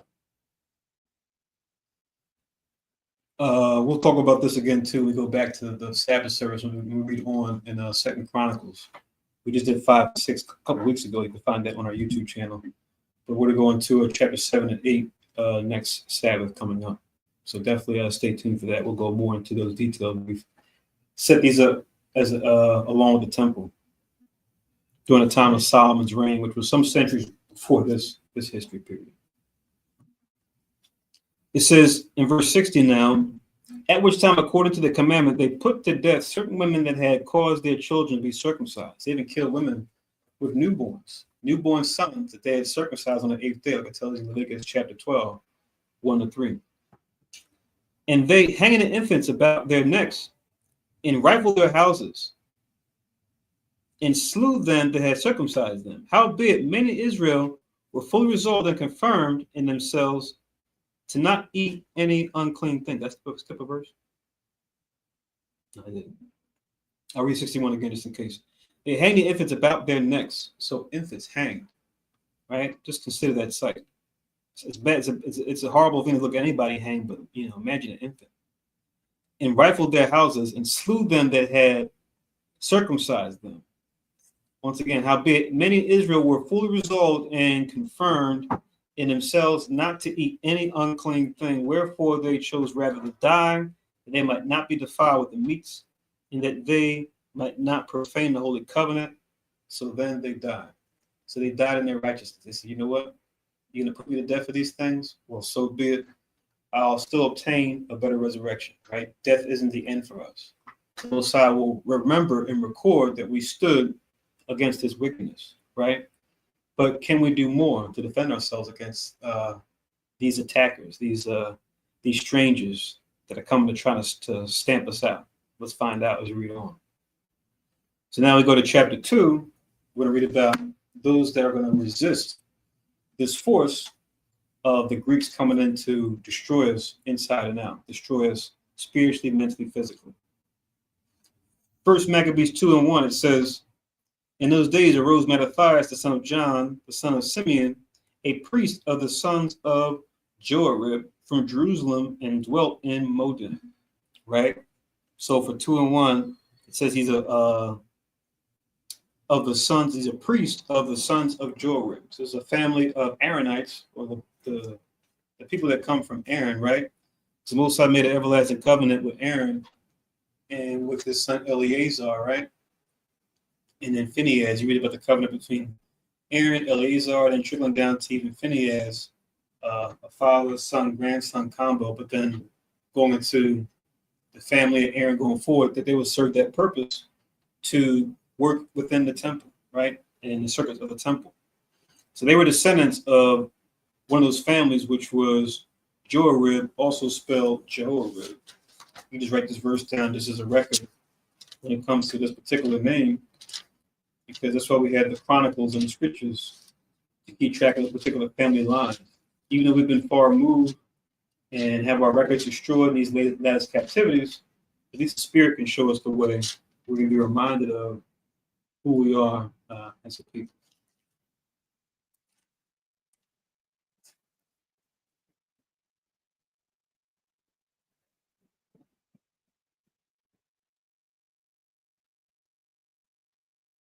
So this is in First Chronicles.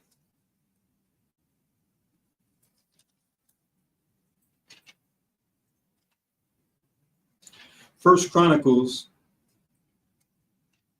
chapter 24.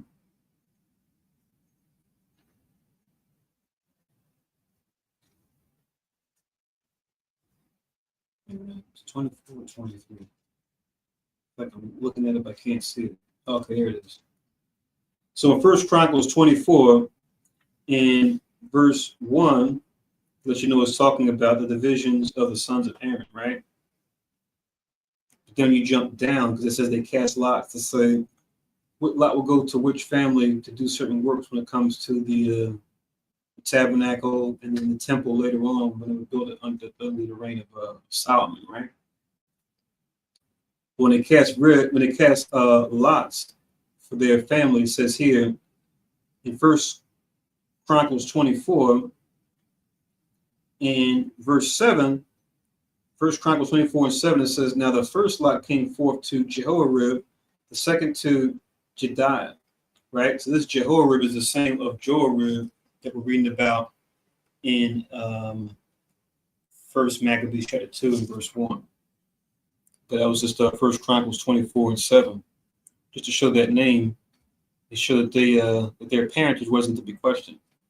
But you read it above in this chapter, it goes into how they arranged the Levites as a whole, but also the sons of Aaron to do the work of the temple.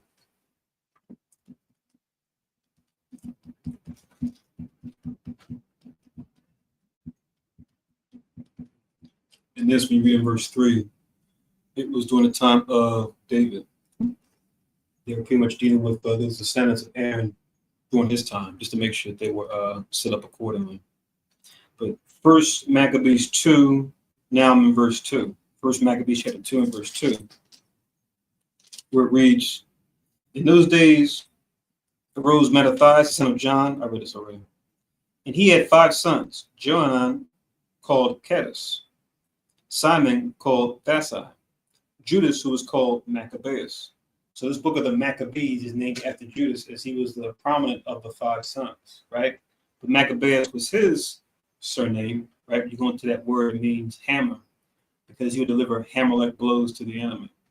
So they were referred to as the Maccabees as a whole, but really it pertained to this Judas, Maccabeus.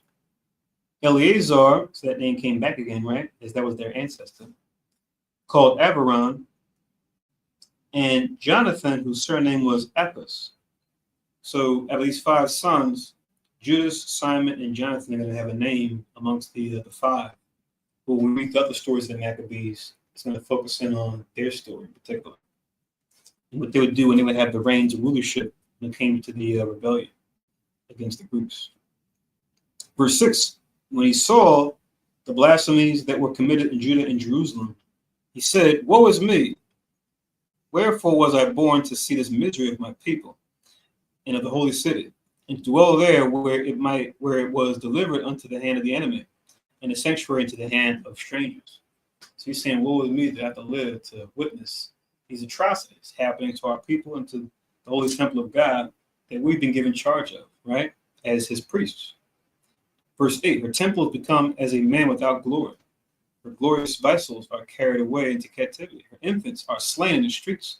Her young men with sword of the enemy, with the sword of the enemy. What nation have not had a part in her kingdom and gotten of her spoils, right? So it's showing over the histories, we've gone in captivity under every nation you can think of under heaven, right?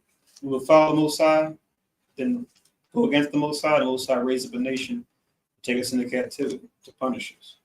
Then we have a Savior come into power, wake us up, promote us, or recommend or encourage us to turn back in the right direction. That will happen for a while. Then we go straight again. And the Most High raise up another nation, take us into captivity, right? Over and over, this would happen.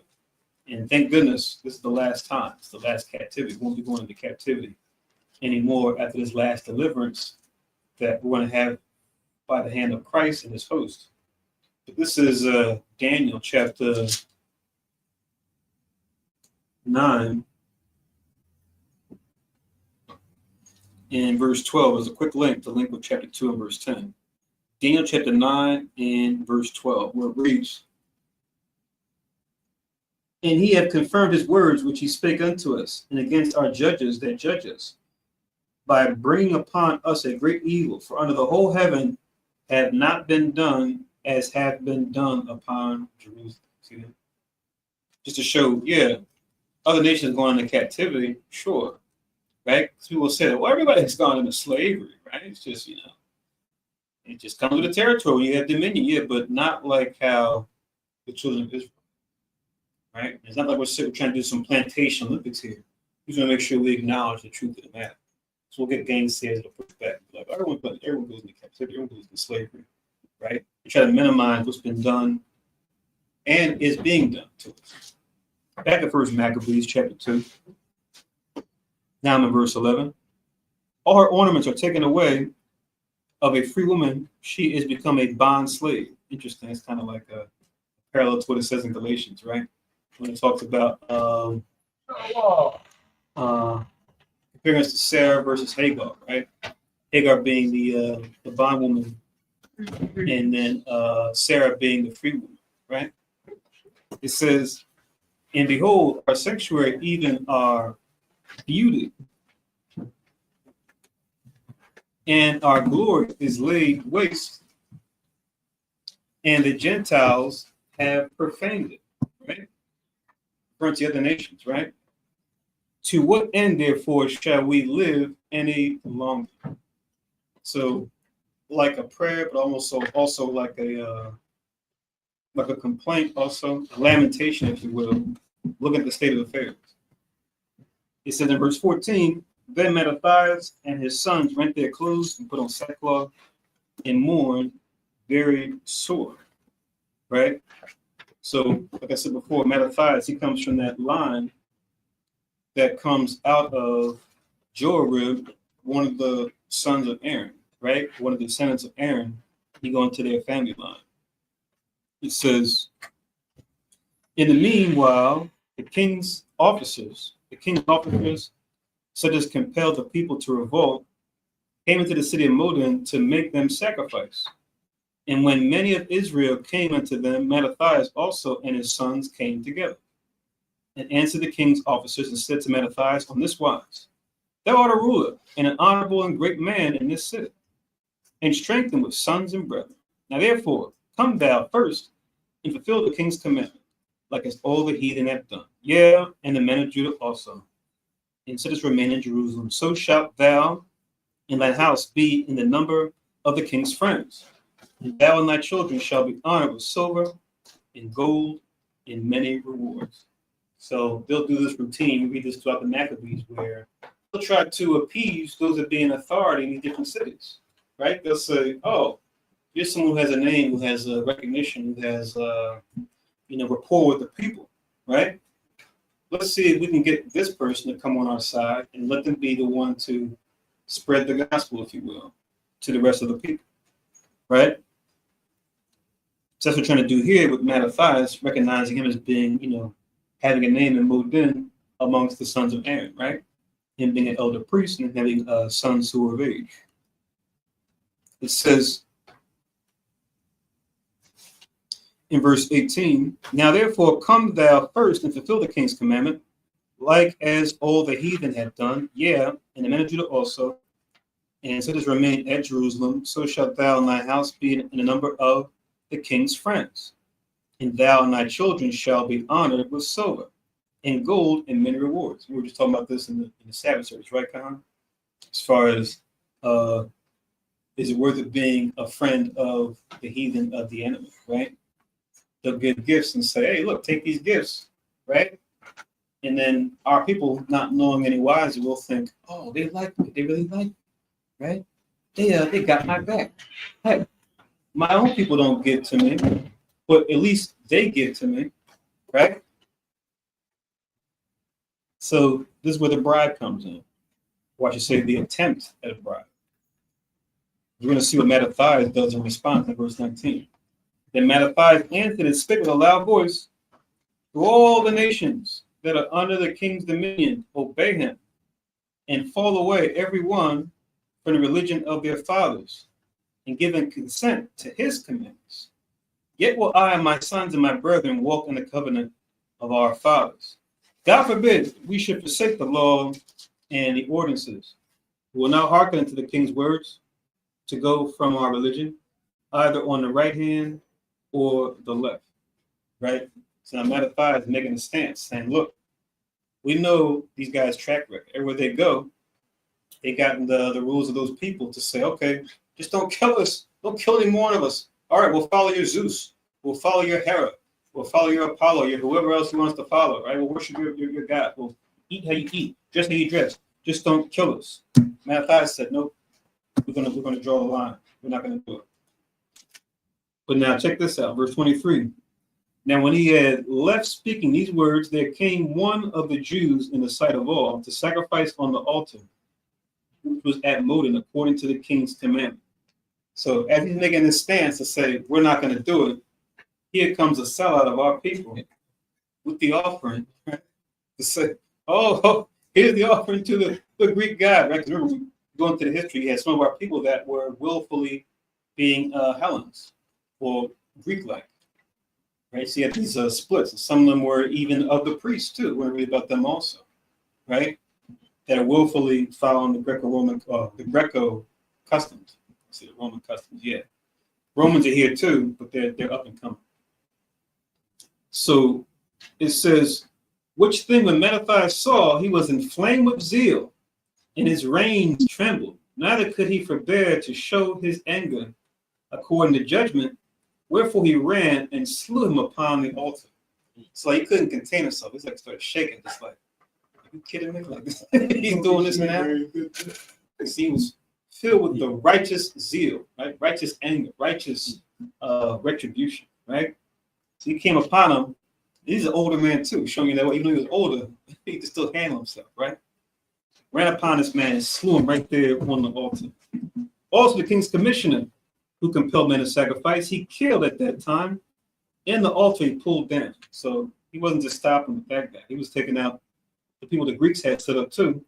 And that altar they set up, that wicked altar, he took that down also. It says, thus dealt he zealously for the law of God, like as Phinehas did unto Zambri, the son of Salem. So a little call back into history. So with 1 and 26, we can connect it with Numbers. Numbers 25.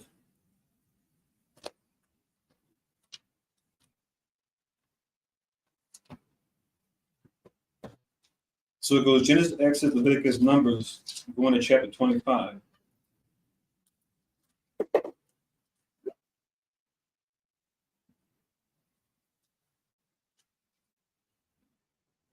You can write down this is 26. Verses 6 down to 9 pretty much has the whole event. Numbers 25, verses 6 to 9. The whole chapter is good, but just 6 to 9 is a good link up for what's talking about in chapter 2 and verse 26 of First Maccabees. So Numbers 25 and 6, it reads, and behold, one of the children of Israel came and brought unto his brethren a Midianitish woman in the sight of Moses and in the sight of all the congregation of the children of Israel, who were weeping before the door of the tabernacle of the congregation, right? Because in the law, we have to take wives of the strange nations. It says, and when Phinehas, the son of Eleazar, the son of Aaron, the priest, saw it, so doing this in a public setting, doing something that's clearly against the law, like we see here, his brother giving the offering to an idol. It's almost like that same spirit that was on Phinehas, it was on Mattathias, right? To be filled with zeal, and then to just go in, as they used to say, ham, right? At the reference pork, but hard for the Most High's righteousness, just say. It says, he rose up from among the congregation and took a javelin in his hand, and he went after the man of Israel into the tent and thrust both of them, the man of Israel and the woman, through her belly, for the plague was stayed in the children of Israel. And those that died in the plague were 24,000. It's a good thing he did what he did when he did it, because it would have been even worse had he not, right? To stay this plague as far as what was going on here. We see this happen other times too, but one of Israel does something that goes against the law. Most High smites us with a plague, so it requires us, one of us, to stand up and go, who's saying doing the thing that's wicked? We got to stop him, right? And we see here, Phinehas stood up for the cause, right? He answered the call, as they say, right? Who was it? The little girl from Game of Thrones? You, of house so-and-so, you refused the call. And you, over there, you refused the call, right?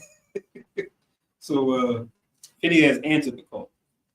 And as you read on, it goes into how it was made an everlasting covenant with him and with his house for this righteous thing that he did here, right? But that's what is being referenced here in First Maccabees.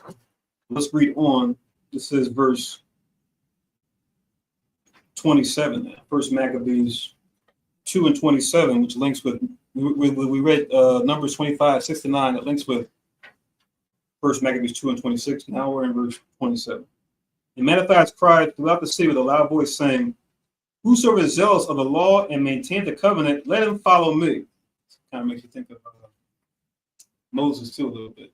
During the golden calf situation, he said, you know, who's on the Lord's side? And it says 3,000 Levites came to Moses, like, we are.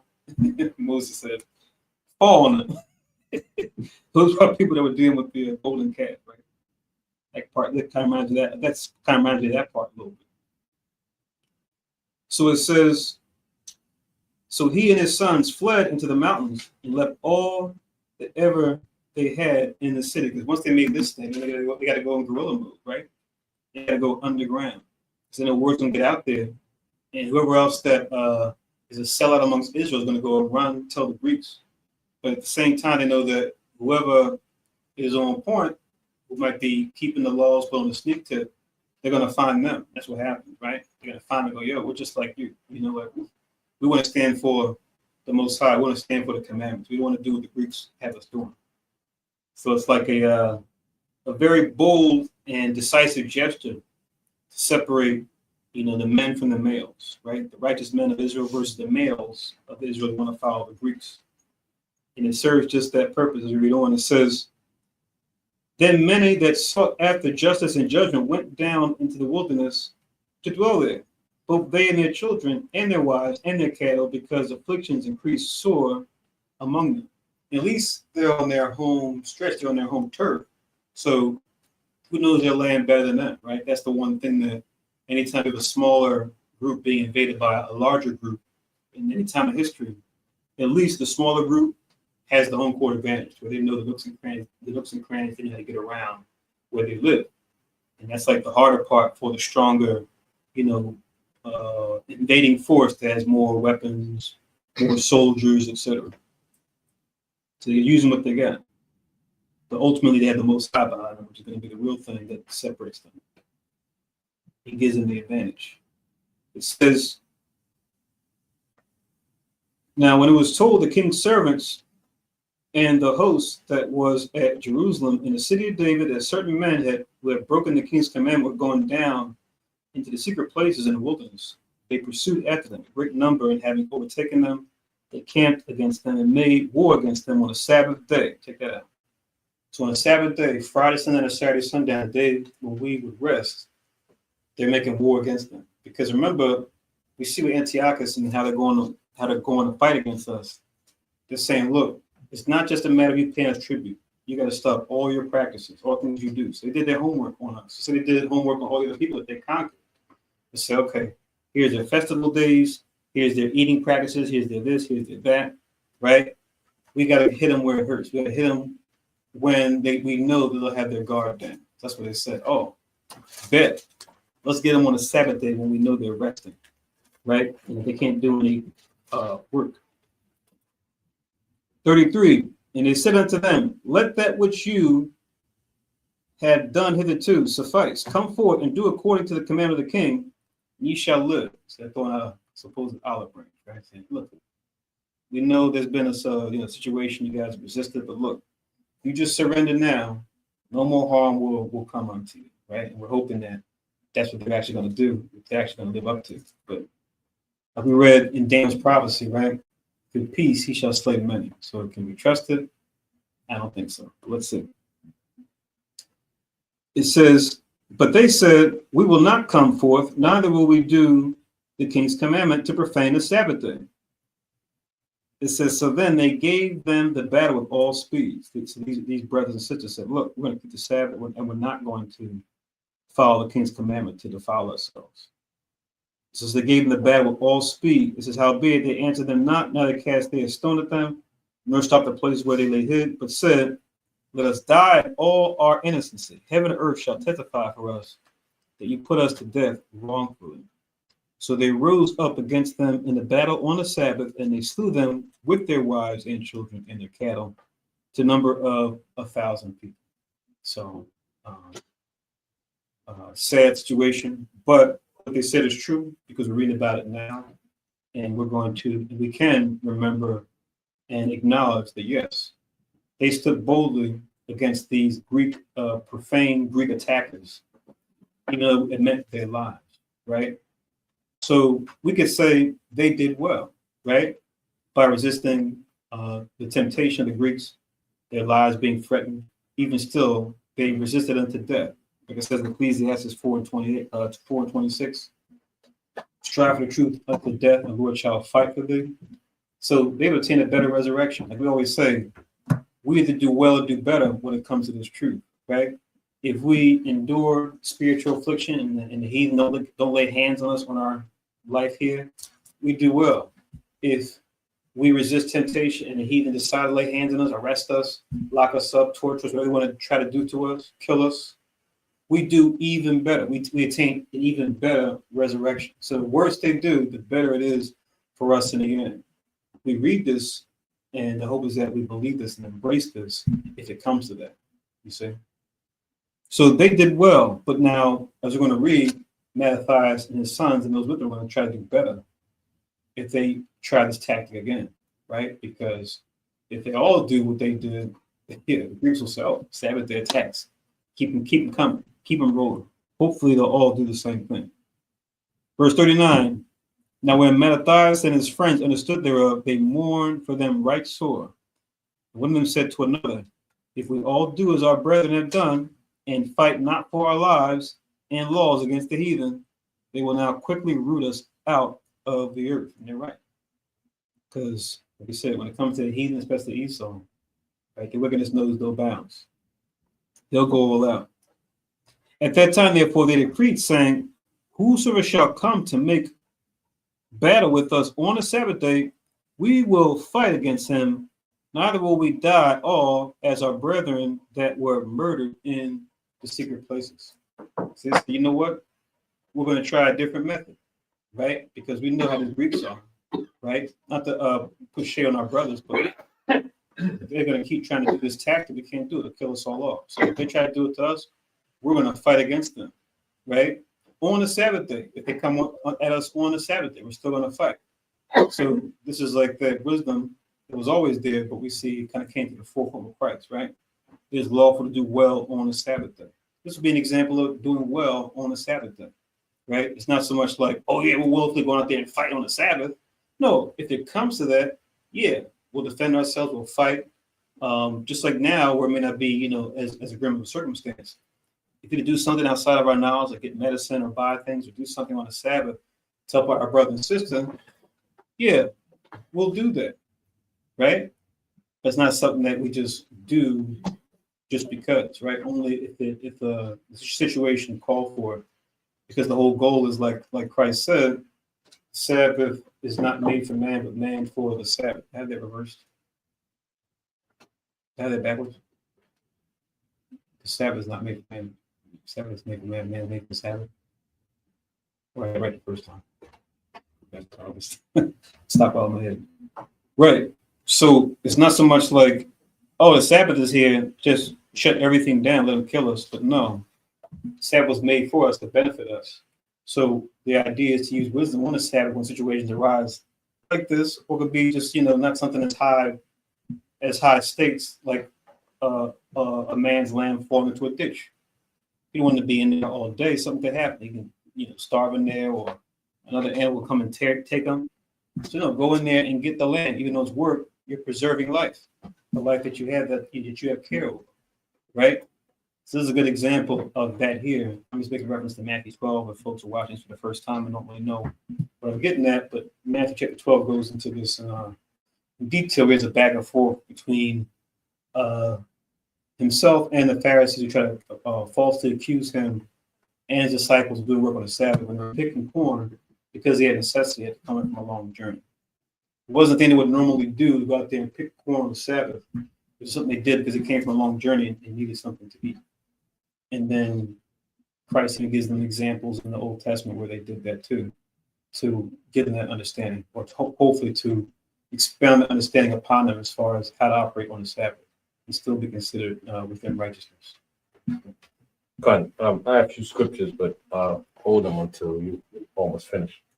More so, those who didn't fight, because we know in part, we prophesy in part, and this is not the people that we speaking of that didn't fight on the Sabbath. You know, they're not exempt to, you know in part and prophesied, and we know in part, prophesied in part. So they were not excused from that verse right there, right? To fight for the temple of the Most High is grand, and it's very good to do so. Just like we saw Judas Maccabeus did it, right? But more so, we gotta fight for the temple that really matters, which is us. We are the temple of the Most High, and this was the point that Christ was trying to make all throughout in his teaching. That yes, the temple that took 46 years to build is important, but more important is us that represent the true temple where the Spirit of the Most High dwells. So if we understand that, we shall fight for it and pray for the Most High to send us strength to fight to defend it. But not fighting for it is just that we don't get the true picture of how we represent the temple of the Most High. Come, well put. If you guys want to write a verse, Matthew 12, 1 through 13, is that whole exchange that Christ has with those trying to falsely accuse Christ and his disciples of breaking the Sabbath day.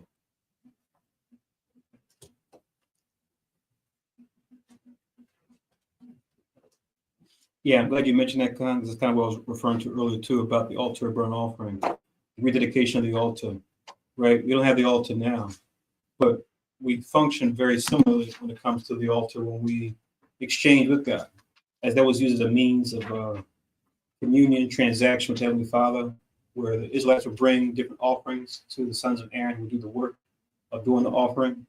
We still do that now, even in a spiritual form, even though we've been scattered different places throughout the Americas. We can still remember and acknowledge the altar burnt offering's importance on a spiritual level when it comes to how we do exchanges for the Most High. We read it during the service as far as loving thy neighbor as thyself, right? You do this, you fulfill the whole law. So we may have an altar burnt offering, but helping out your brother and sister, right? And loving the Most High are your heart, soul, and mind, the two great commandments, right? You do that, and you pretty much have fulfilled that altar burnt offering what you did before. Right. So it's beautiful how it all connects, it all comes together. In First Maccabees 2, now I'll read 41 again. It says, at that time, therefore, they decreed, saying, whosoever shall come to make battle with us on the Sabbath day, we will fight against them. Neither will we die all as our brethren that were murdered in the secret places. Then came there unto him a company of Assyrians or Assyrians, who were mighty men of Israel, even all such as were voluntarily devoted unto the law. Right?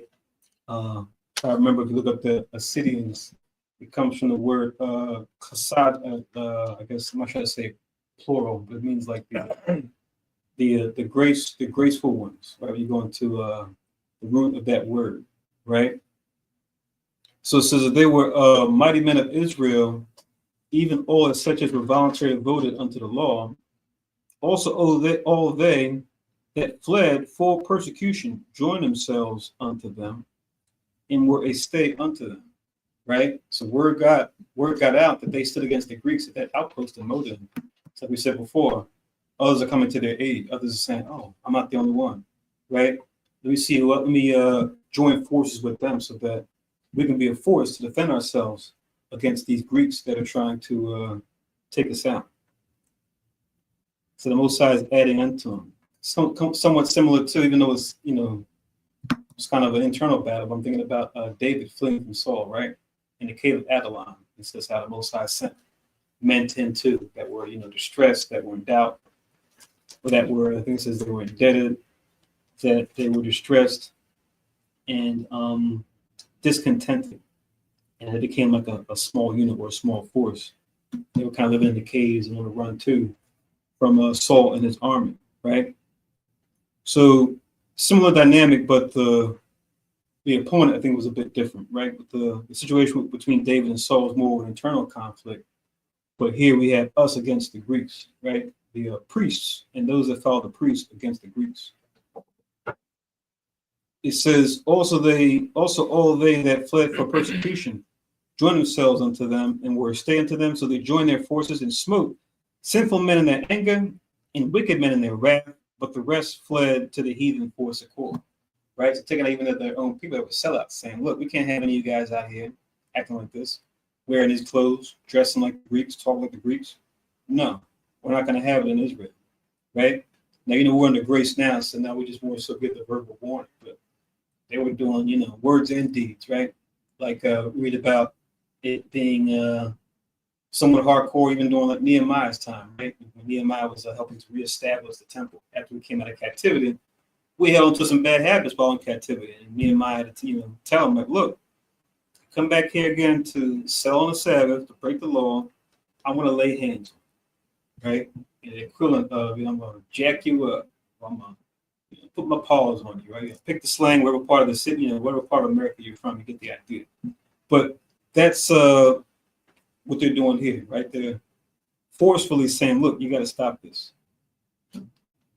Reading on, it says, then Mattathias and his friends went round about and pulled down the altars. And what children soever they found within the coast of Israel uncircumcised, those they circumcised valiantly, right? So they had their courage in the Most High that what it was the right thing to do, and that even though we may have been dealing with some post-trauma, what they did to our women that circumcised their boys, we're still going to do it for them, right? And then protect them going forward, even though we may be outmanned, outmaneuvered, out reinforced, if you will. They're going to stand for the truth, stand for the Most High, because even they may, have more against us, we still have the Most High on our side, which can easily level the playing field, as it's going to. They pursued also, in verse 47, they pursued also after the proud men, and the work prospered in their hand. So I like this as a reversal to in Daniel's prophecy, it talks about prospering in hand of Antiochus. Now we have a reversal where it's prospering in our hand, right? So the Most High is not fighting for us. Even the Most High would allow Antiochus Epiphanes to do a whole lot of things, especially against us. It says, verse 48, so they recover the law out of the hand of the Gentiles and out of the hand of the kings. Neither suffered they the sinner to triumph. Now, when the time drew near that Mattathias should die, he said unto his sons, now had pride and rebuke gotten strength, talking about the Greeks coming to power, right? And really speaking to Antiochus in particular, right? As Daniel did years before. In a time of destruction and the wrath of indignation. Now, therefore, my sons, be ye zealous for the law and give your lives for the covenant of your fathers, right? So give this final farewell speech, enforcing his sons and those that were with them to be encouraged to pretty much pick up where he left off, right? Mattathias being an excellent leader, just to lead by example. So look, be willing to put hands on folks, put men to death, right? Fight for this thing as I'm old in years. He's going to call to remember, as it says in verse 51. Think about those that came before us. They had to do similar things when faced with a similar fate. Call to remembrance what acts our fathers did in their time. So shall you receive great honor and an everlasting name. Sure enough, we'll read about them now to this day. Right? We have scriptures to remember the great things that they did against the oppression of the Greeks. And like I said, I can't say enough. We shout out to those before them that stood against, right? Shout out to those that didn't fight back, but then were killed on the Sabbath, because we can remember that. Shout out to the women that circumcised their boys on the 8th day still. And those babies, even as they were, it's horrible to even consider it, but just them being hanged even. Shout out to them for standing up for righteousness too, right? Because they'll be remembered forever. They'll have an everlasting name. Like we said before, when you're into the truth, we either do well or we do better, depending on how bad things may get. It says, verse 52, was not Abraham found faithful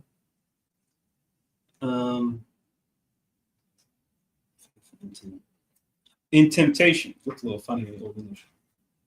And it was imputed unto him for righteousness, right? So calling back to Genesis when it talks about Abraham being that he believed in the Lord and was counted him for righteousness. So for verse 52, you can write down Genesis.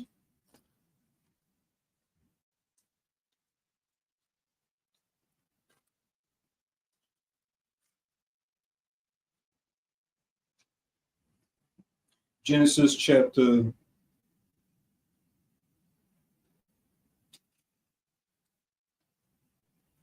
22.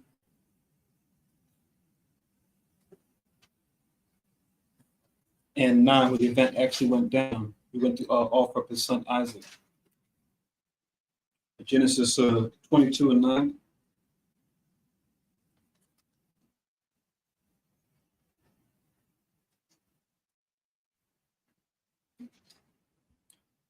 For 1 Maccabees 1 and 53, it says, Joseph in the time of his distress kept the commandment and was made Lord of Egypt. That one you can write down Genesis. We were talking about Joseph going to Sabbath service earlier today as well, right?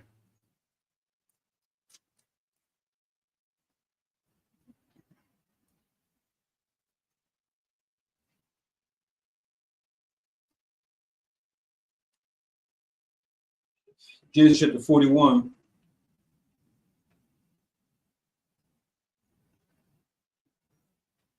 And verse 40, the whole section is 37 to 45, but verse 40 should hit the nail on the head.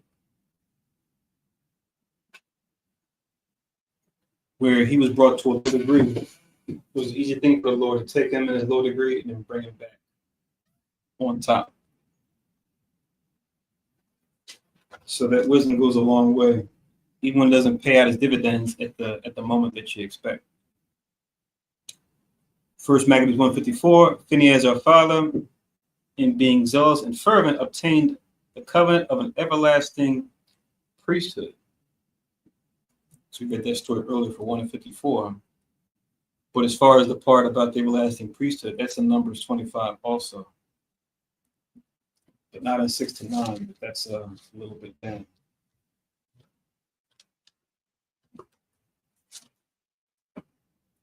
Numbers 25 and verse 13. To link with 2 and 54. Numbers 25 and 13.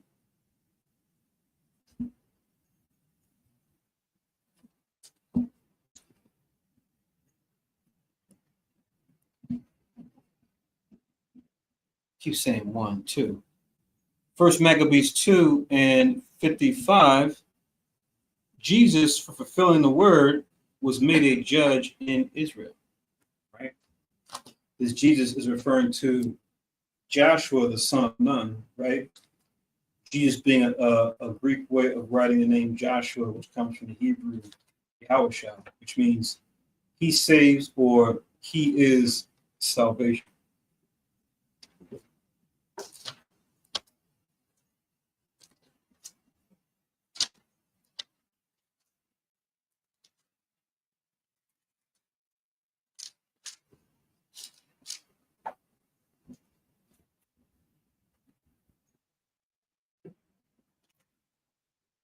You can write down Joshua chapter 1.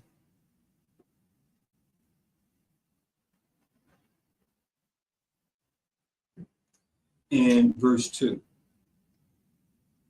The whole chapter really good, Joshua 1 and 2, about him being given the command over the people at this point. And then for verse 56, back in 2 Maccabees, Caleb, for bearing witness before the congregation, received a heritage of the land, right? So him and Joshua alone were the ones who brought back the right report saying that, yes, we can take those Canaanites out. whereas others made them afraid. So that's Numbers.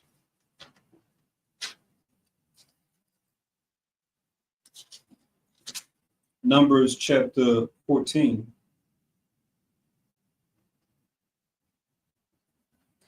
You can write 6 all the way down to 10. Numbers 14, verses 6 to 10. It records this. So we didn't know these stories already.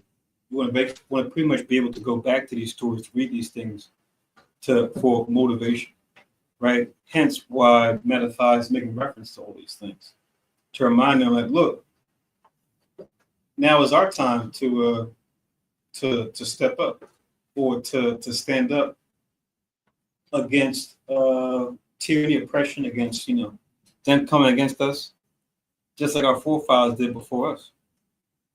Now it's our time. So remember their stories. Remember how they fought valiantly, and do the same. Is now it's your time to carry on that torch. Then in verse 57, 2 and 57, David, for being merciful, possessed the throne of an everlasting kingdom. Right? So now it jumps forward to David. You can go to 2 Samuel.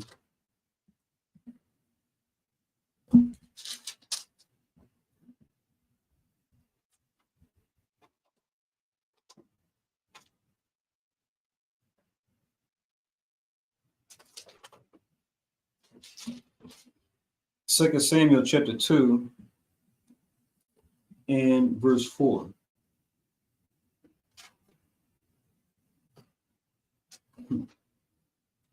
Interesting. We use Saul's burial here to make sure Saul got a proper burial. Even though he sought after his life. Speaks to his character. Also in verse 58, First Maccabees chapter 2 and verse 58, Elias, for being zealous and fervent for the law, was taken up into heaven. Right? So we can't forget about Elias or Elisha the Tishbite, right? That's in 2 Kings chapter 2.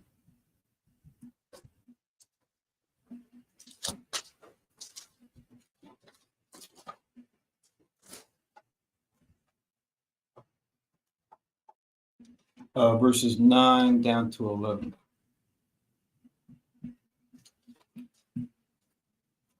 Very few men, we can name on one hand pretty much, that didn't die a natural death, right? That were translated, him being one of them.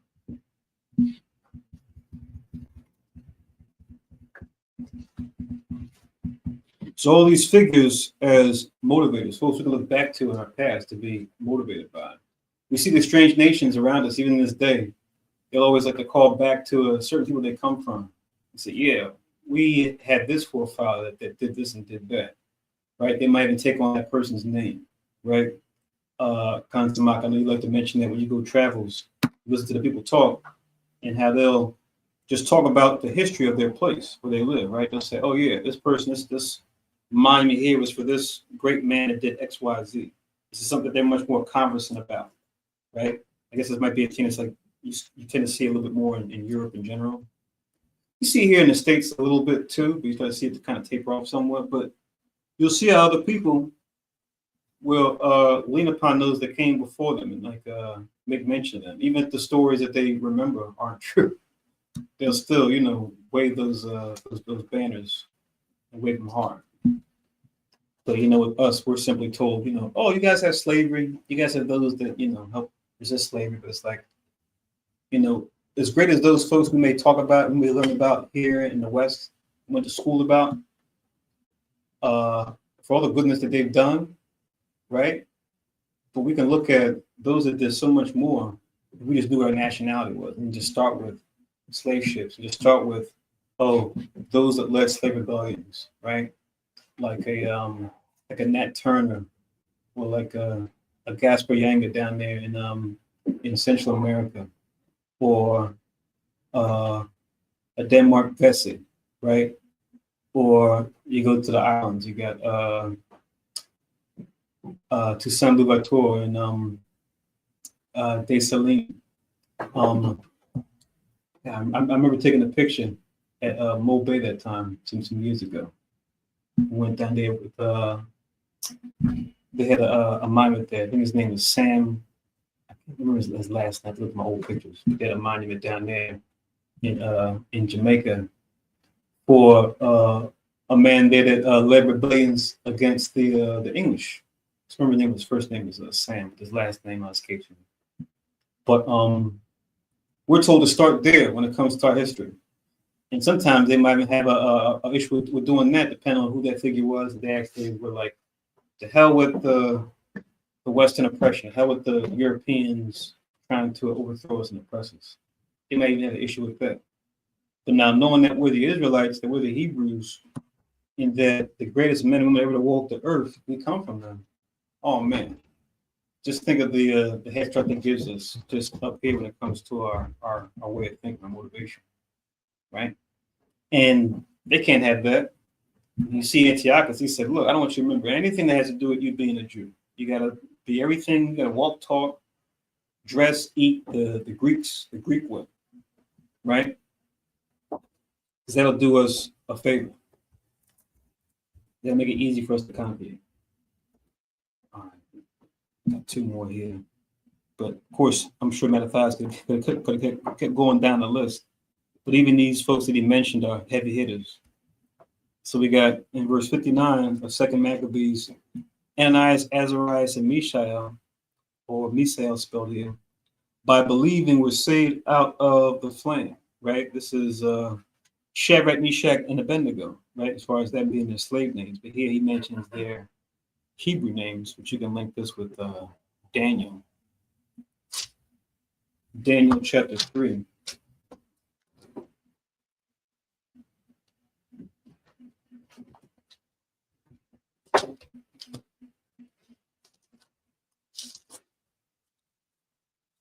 Daniel chapter 3.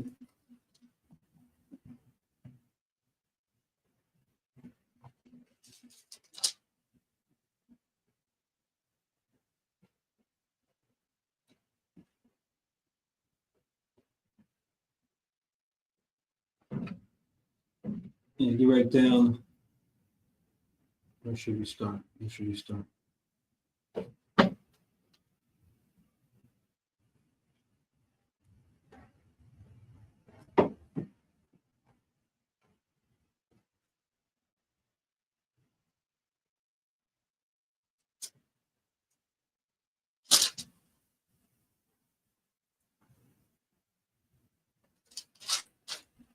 You can say from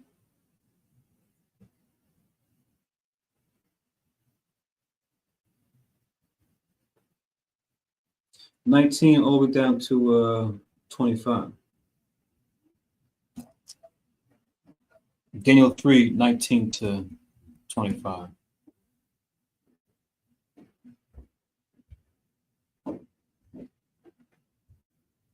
Where it tops at the very bottom, it says, when looked into the furnace that they had it blazing, they saw 3 of them in there, and nothing was wrong with them. And it says there was a 4th person there that was like the Son of God. So check out that deliverance. How awesome that is. 28.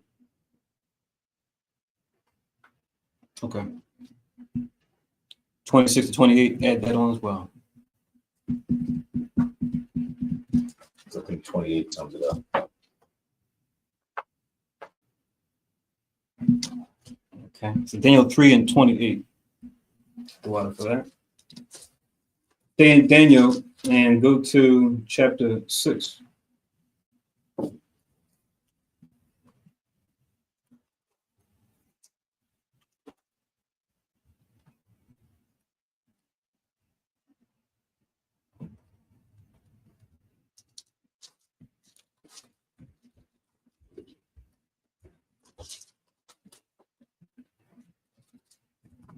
So Daniel chapter 6, 18 to 23.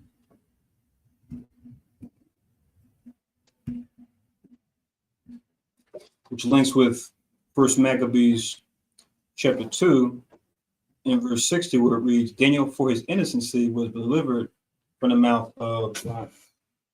So Most High sent help like he did for his friends to make sure those lions didn't eat him during the time he was cast in there, because he was cast in there wrongfully on some wickedness, because they passed all they knew that could jam Daniel up, where he said, look, I'm still going to serve my God, still pray to my God.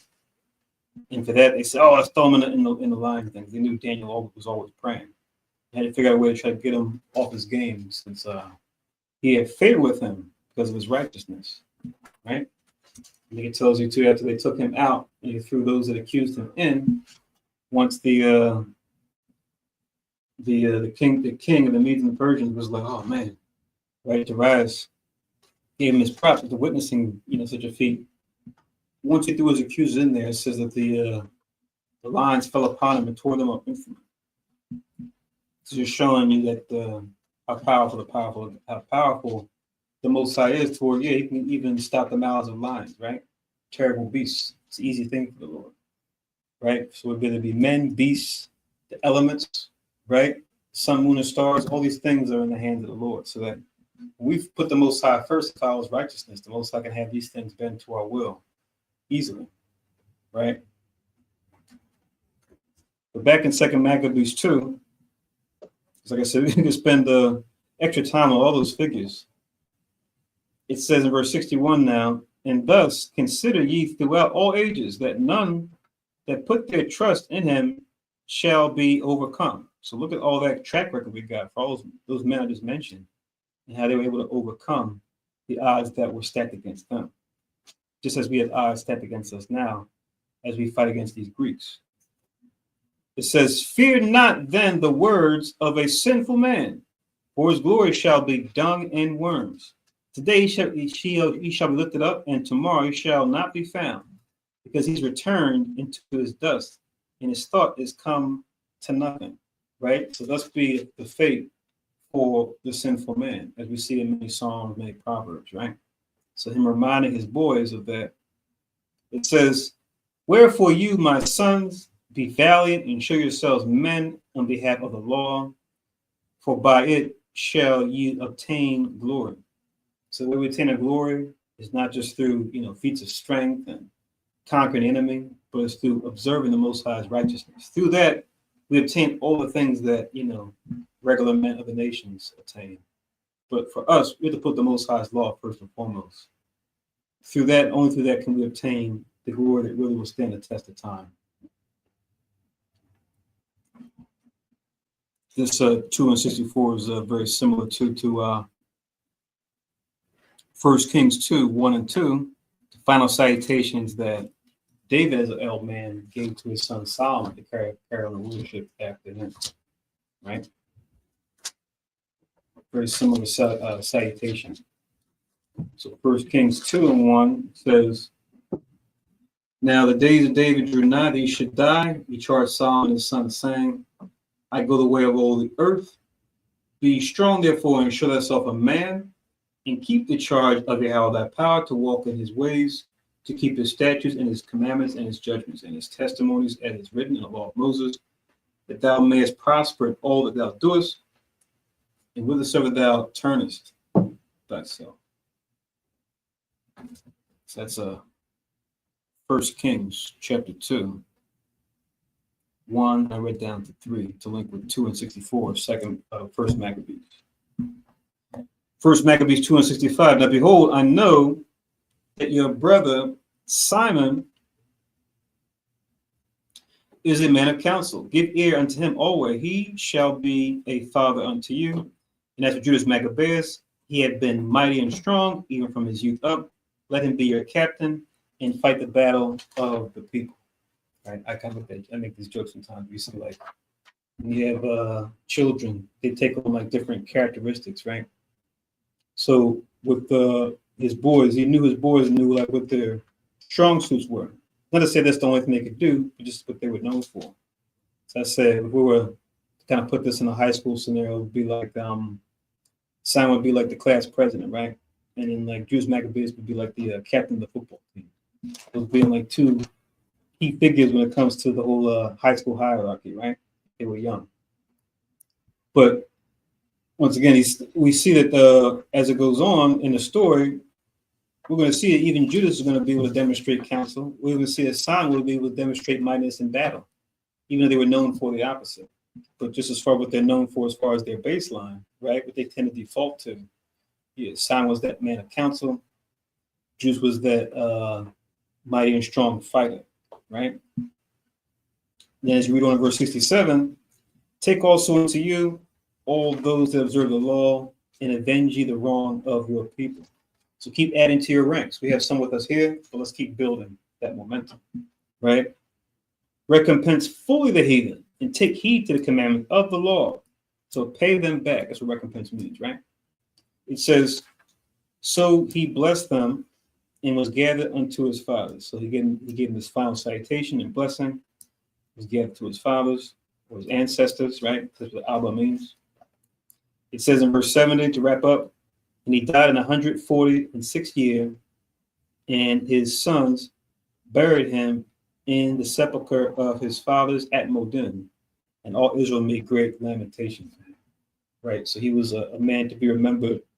And as you read on in the 3rd and 4th chapters, kind of setting the stage for the Maccabees, starting off with Judas Maccabeus himself, but also his brother Simon, his brother John, his other brothers, and these other of Israel that want to still keep the commandments are going to have his back and going to be his fighting force.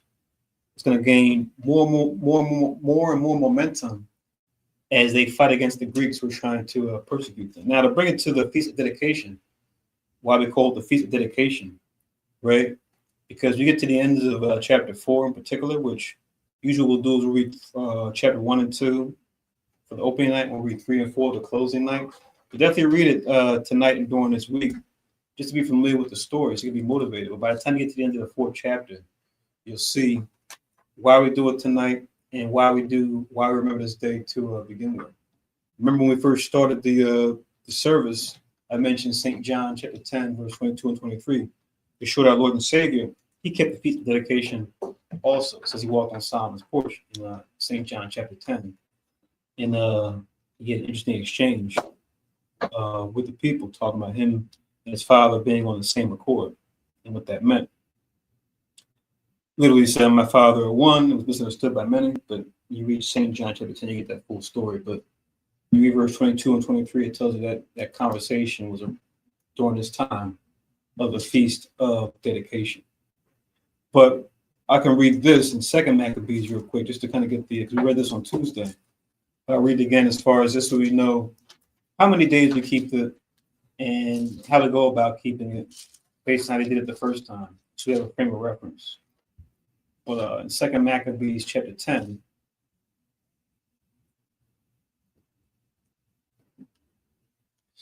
Second Maccabees chapter 10, verse 1 down to 9.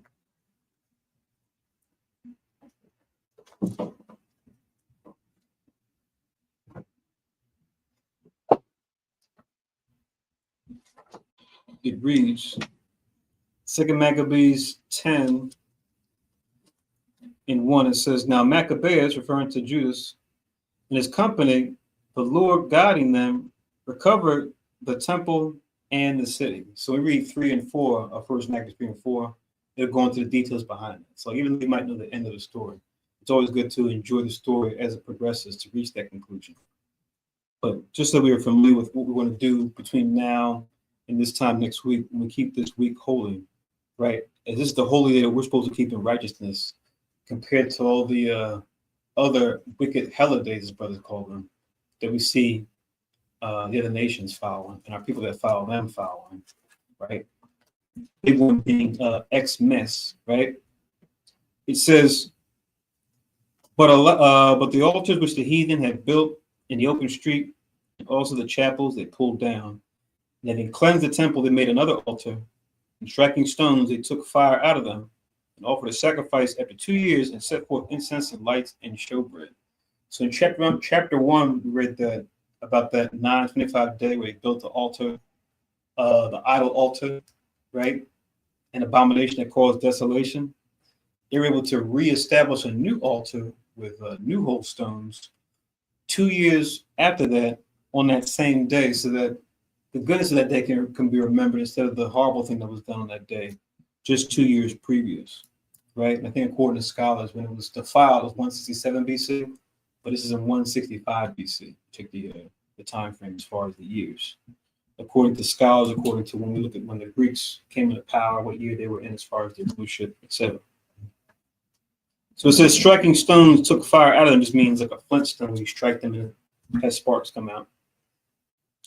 It says, and offered a sacrifice after 2 years, set forth incense and lights and showbread. So all the different things that were inside the holy place.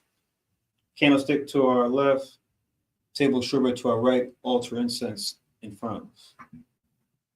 It says, when that was done, they fell flat down and besought the Lord that they might come no more into such troubles, but if they sinned any more against him, that he himself would chasten them with mercy, and that they might not be delivered into the blasphemous and barbarous nation. It's going to come up again too when you read on first and second Maccabees. But also we read this too not too long ago when we did Second Chronicles 5 and 6 when Solomon dedicated the temple first established. He had similar things he said, where he asked the Lord, no matter where we may be scattered to, no matter who or what hardship may befall us, right? Whether it be something of nature, something of the nations, right? We're led into captivity, that the Most High would have mercy upon our remnant and preserve us in the way.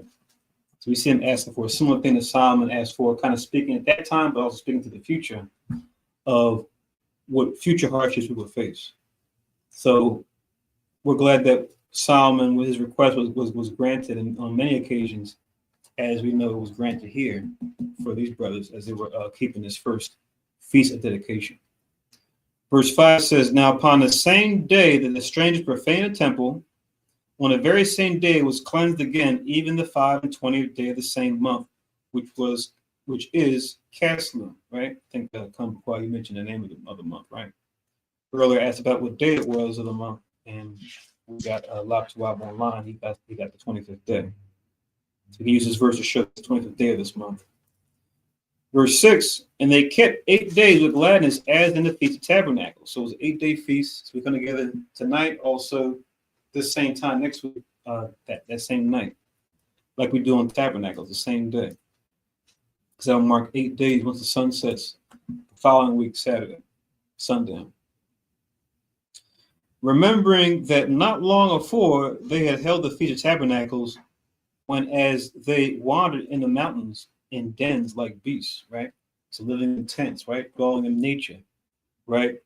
Like we and other congregations celebrated too, trying to get closer and closer to that essence of what it means to keep the tabernacles and really be out there with the Lord, acknowledging that without, fancy buildings and structures, that the Most High's tabernacle always dwells with us, no matter where we go.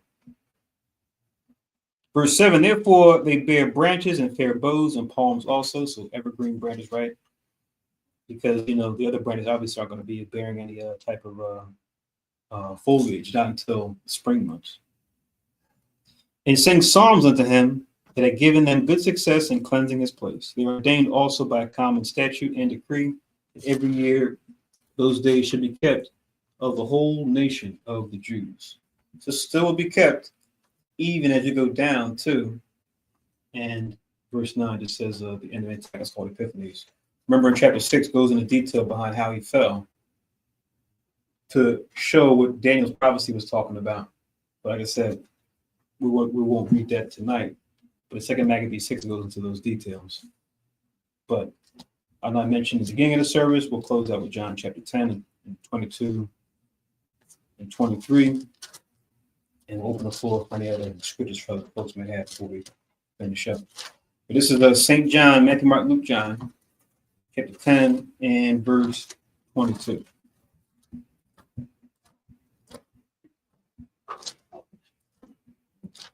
So St. John chapter 10 in verse 22, it reads, and it was at Jerusalem the feast of the dedication, and it was winter. It says, and Jesus walked in the temple in Solomon's porch. So, like it says, you read on, goes into Christ talking about how him and his Father are one, what that means, right? But it's letting you know that at this time, that it was the winter time, and they were keeping the Feast of Dedication. So, Hanukkah, which comes from the Hebrew, Hanukkah, ancient Hebrew, which means dedication. That's what we keep right now as Israelites that know this truth, right? This shows that our Lord and Savior himself kept it. So it's not just something that when you mention Hanukkah, you usually mention Hanukkah in the world, they go, oh, isn't it a Jewish holiday? It's what the Jewish people do, right? It's like, well, they try to do it, but really it was what the Jews kept, the actual Jews. And us being the actual Jews, we can prove that with Deuteronomy 28, I guess 26. We're supposed to keep this because we just read it. The whole nation of Jews is supposed to keep this day, right? And that's why we still keep it. So that's why we keep Feast of Dedication. And nowhere can you find anywhere where Christ told us to cut down a tree and to hang ornaments on it and to put lights on it and say, yes, celebrate the day of my birth. If it said that, then we would do it, but we can't find it. But we can find that in Jeremiah chapter 10, centuries before Christ even came on the earth physically. So what about that? We'll review those things too. We'll make sure everybody's edge is sharp, since we know we're in that season. We're in the right season of the Feast Dedication. We're also in that season where every time you turn on the TV, pull up your phone, you're on the app, you're surfing, you got banner ads popping up with all this sad Nimrod's Day stuff, right? He's really celebrating a man called Nimrod, but then turn it into like a day that promotes all types of commerce and things like that. But it's idol worship. Even the act of the tree representing Nimrod and the ornaments being put in the tree, supposed to be the enemies of Nimrod, supposed to hang their heads on the evergreen tree branches as ornaments. All these things are just things we should have nothing or want to have anything to deal with. But it doesn't surprise me when the prophets had visions of this empire in the future. They were called Babylon the Great. It makes sense, right? I can see the prophets seeing maybe that tree on the White House lawn, or seeing the tree in front of at 30 Rock, right down in New York City, and saying, "Oh, this future kingdom has trees like we do here in Babylon. Okay, this is Babylon the Great. It's the same spirit. We're doing the same thing. Oh, they got pyramids. Oh, okay, it's like spiritual Egypt. They got obelisks, right, at their headquarters. Yeah, so it's a spiritual Egypt, right? The prophets saw these things that we think are new, but they saw these things either during their time or before their times and called them as such. But like the scriptures say in Romans 12 and 21, be not overcome with evil, overcome evil with good. So as much as folks want to give you the general happy holidays, we just, oh, thank you for knowledge and feast dedication. But as they try to push the sad Xmas, sad Nimrod Day on you, you can push back with the feast dedication on them. So yeah, this is what I celebrate, and here's why. Overcome that evil with good. We have a holy day that you can celebrate that actually has a righteous purpose, as opposed to what them and most people are doing. So we can't say enough to everybody that's here, that's watching, that's listening. Happy feast dedication once again. We say it in the Hebrew, Ashar Chag Chanukah Yasha Allah. Thank you for joining us tonight on this lovely Saturday evening. I know they've been talking about it since Thursday, probably even before then. Talking about us getting some inches, 1 to 3 inches worth of snow coming down in this part of the country, but it'll probably, I think it might be our first snowfall this year, if I'm not mistaken. At least that's supposedly going to stick. But either way, just make sure you guys drive safe out there. If you are traveling and there is inclement weather you have to deal with, may the Most High be with all of our children that are out here following the truth of Israel.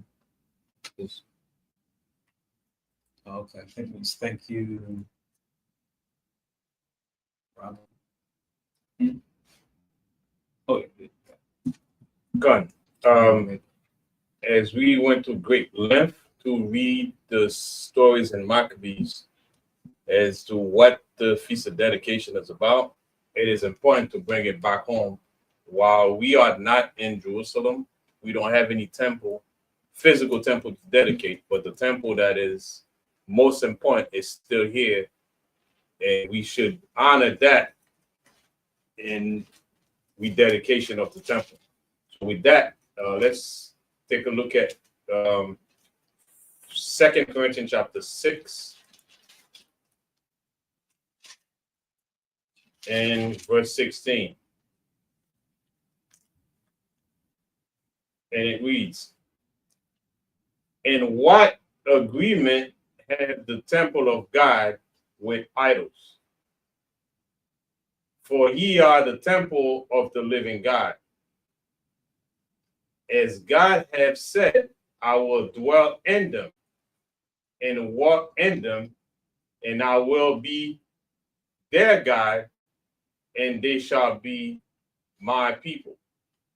So that's the real temple, because we know the law was a schoolmaster to bring us exactly to the understanding of everything that the Most High did for 46 years, give us instructions, give us all the measurements, go pull all the resources. But the real deal that the Most High was doing all that for is to get us to understand, to get here. So granted, we're not in Jerusalem, we don't have a temple, but the temple that matters most is here, right? So as we rededicate the temple, we should examine this temple to see if we are in the condition for the Spirit of the Most High to dwell in, right? So another scripture is 1 Corinthians chapter 3 and verse 16. 1 Corinthians chapter 3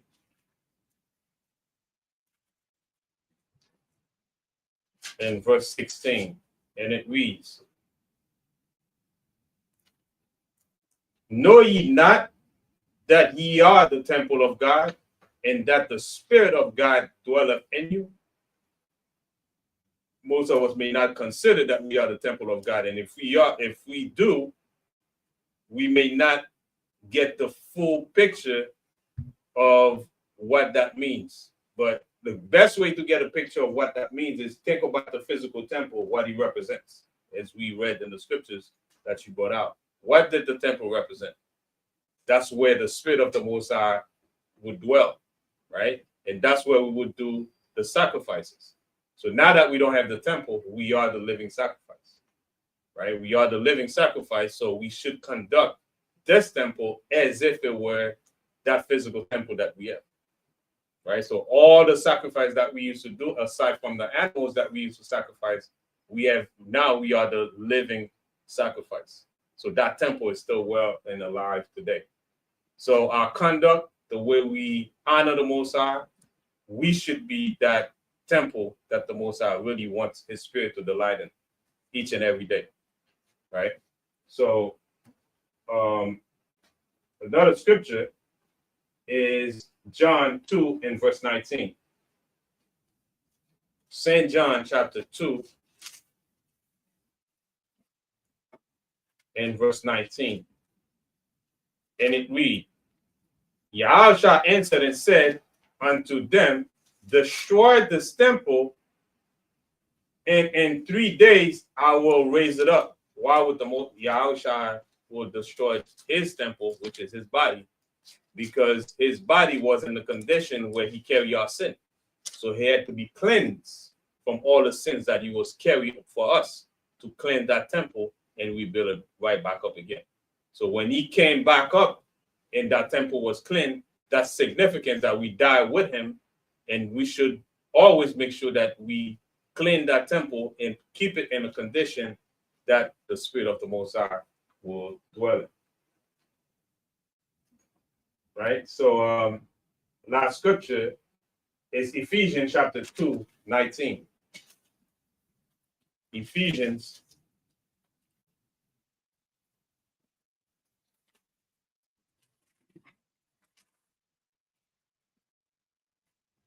chapter 2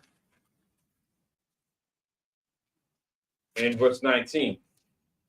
And it reads, "Know therefore you are no more strangers and foreigners, but fellow but fellow citizens with the saints of the household of God. This was a message gearing towards all the tribe of Israel, not just the southern tribe, but also the northern tribe. And it says, and are built upon the foundation of the apostles and prophets, Yahushua Christ himself being the chief cornerstone, in whom all the building fitly framed together groweth unto an holy temple in the Lord, in whom ye also are builded together for an habitation of God through the Spirit. And just to show us again, while we reminiscence about the temple that was rededicated, right, to the Most High after it was defiled by the heathen, most importantly, today, we still have the temple that matters most, which is us. We should pay attention as we keep in the Feast of Dedication to this temple, because the Spirit of the Most High is live and well, and it dwells in that temple. And we should clean that temple each and every day to the best of our ability, so that we can retain the Spirit of the Most High, right, in it as we go on, as we looking for Yahushua to make the second coming, to redeem us from this captivity and take us to Jerusalem, where the Most High will build that temple again, that physical temple, as a memorial of what happened. But the most important temple is us.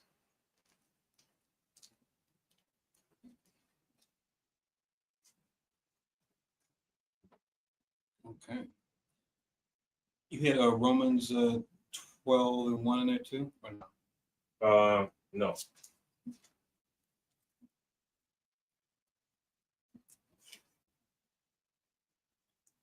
Could you just, I guess, call up the ones that you had? It was 1 Corinthians chapter 3:16, John 2:19, and 1 Corinthians chapter 3:16. To that twice. Right, and Ephesians 2:19 and 22, John 2:19. Second Corinthians 6:16. Fine, 2 Corinthians 6:16. Okay, I got them all. I think you made a reference to Romans 12 and 2. I might do it. About our bodies a living sacrifice. Correct, I made a reference to it, yeah. That's what it is. All right, the water for those to show that while we're talking about the altar burnt offering, by extension, it includes the temple. It's like it's kind of like the centerpiece for the temple. It's like the last thing that we get to when we get to the temple is the altar burnt offering, right? It's like like we talked about before, the go-between us and the Most High, or the sons of Aaron who were acting with the Most High. They had altar burnt offerings, the thing that's right there in the middle before you go into the holy place. So it's like connected. It's like a centerpiece for the temple as a whole. So why for those scriptures to kind of connect those dots, and for us to be reminded of the importance of the temple in conjunction with the altar burnt off, physically, but more importantly, spiritually, it represents. Any other verses?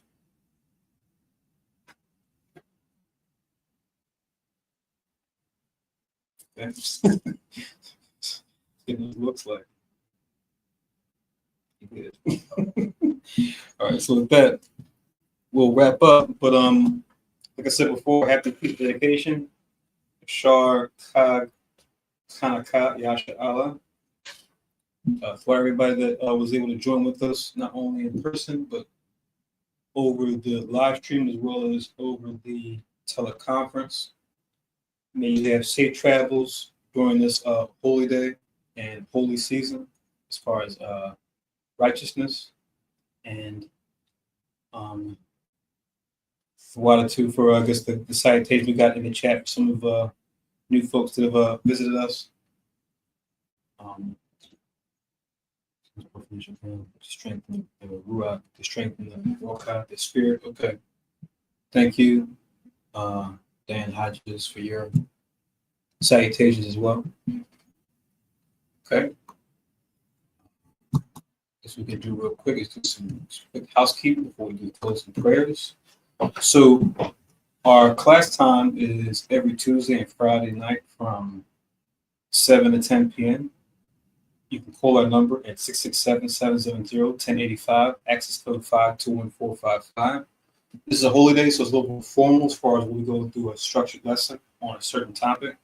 But during those class times, you see scrolling at the bottom, the floor is open, especially for new folks. You want to call in and ask a question about any topic pertaining to the Bible, pertaining to prophecy, or anything. Even you may think that may not even be Bible related. You'd be surprised. The Bible covers and addresses just about anything and everything you can think of. Right? It truly is the book of life. It's a matter of knowing where to read to find the answers.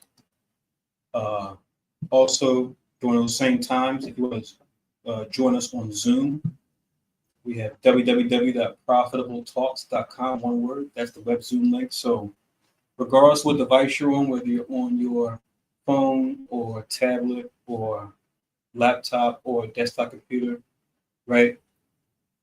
As long as you have Zoom installed on your device, if you go to your web browser on your device and just type that in, it'll open up Zoom automatically. And then as long as you're logged in with one of your accounts, whether it's like a Gmail or another email account, you can join us and we can see you in person and we could communicate that way as well.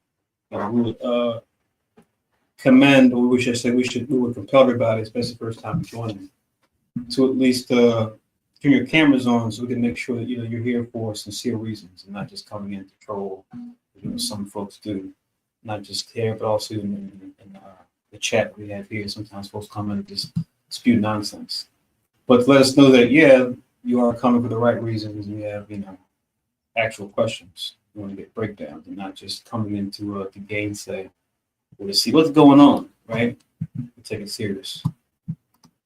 Also, if you're able to donate to a particular branch of Christ, if you want to send us, say, a check or money order for tithes or free will offerings, or things we do for holy days, and all our donations go towards the school itself, right? None of our priests here are salaried by any means, but any resource you provide us go towards providing this venue as far as live streaming events, to do certain holy days, to do certain work within the community, things like that, right?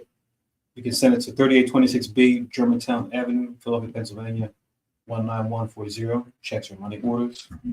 If you want to donate to us online, we have this medium, which is paypal.me/HYK12, paypal.me/HYK12, or you could Zelle us directly at 646-620-7378, 646-620-7378. Please like and share the video as we get closer and closer to that day when Christ makes his second coming, right? We want to make sure we spread the word, spread that gospel out there. Us, other branches of Christ, we send prayers out to all you during this feast of dedication. May the Most High Christ, by the Holy Spirit, be with all of you and keep you throughout, like I said, today and throughout this week, and strengthen you in that righteous spirit of his Son, Jesus the Christ, or as we say in the Hebrew, Yahushua Mashiach. Continue to watch and pray, Israel. Keep an eye on the prophecies that come to pass, as we can use those to hopefully wake up more of our people, as we're part of that prophecy ourselves, coming into this knowledge. Okay? So with that, we'll say happy feast of dedication once again. A Sharka Kaka once again. And that will do the closing prayers. We'll talk to everybody again this Tuesday at 7 p.m. As I showed earlier, that'll be the next time we convene for the weekly class. So enjoy the feast, Israel. Enjoy this first day of the feast. Enjoy the whole week of the feast of dedication. All right. Shalom. And with that, let's do the closing prayers.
Barakateawa, Bashim Yahushai, Asharan, Tanao, Pari, Agapan, Tuwada Aman. La Yahweh, Bashim Yahushai, Yashar.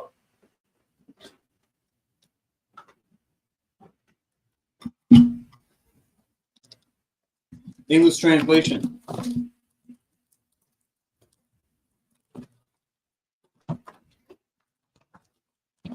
Blessed are you, Yahweh, in the name of Yahweh Shai, that gives to us the fruit of the vine. Thank you, so be it to Yahweh, in the name of Yahweh Shai, with Israel.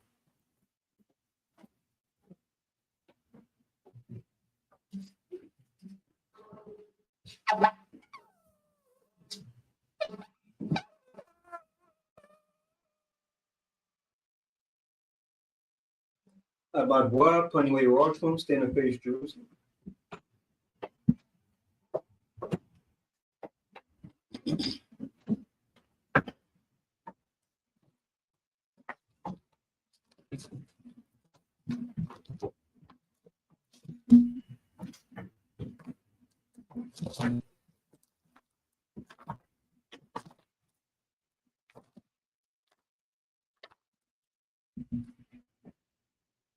Yahweh Bashem Yahushai Babushai Shemai Lanawe Aitai Yem Yen Aitai Shalak Mike Allah Wala Alahayim Tazwatakim Lashma Ayla Barak Apai Nagan Wakaziyak Banye Yash'ala Washalak Lanawe Rabim Kakamai Rabim Rabim Bayanai Rabim Sabalanwa Rabim Mama One Rabim Akwa Rabim Bahabim Rabim Haganai Rakanai Basalak Kal Katsandawa Akia Akua Wayash'ala Tanya Why will Bashem Yahushai the water.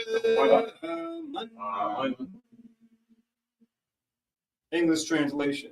Yahweh, in the name of Yahweh Shai, please listen to us now. Right now, send Michael and the righteous powers to watch over, bless, heal, protect, and make strong the children of Israel. And send to us much wisdom, much knowledge, much understanding, much patience, much faith, much brotherhood, much love, much spiritual protection, and forgive all our sins. For the brothers, sisters in Israel, always and forever, in the name of Yahweh Shai, thank you, so be it. Four Corners Prayer. Yahweh Bashem Yahweh Shai Nawe Oyash Ale Bathir Sapari Shema Yashale Yahweh.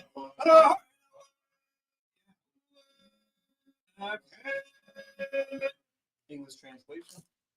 Yahweh, in the name of Yahweh Shai, bless us in Israel in the house of books.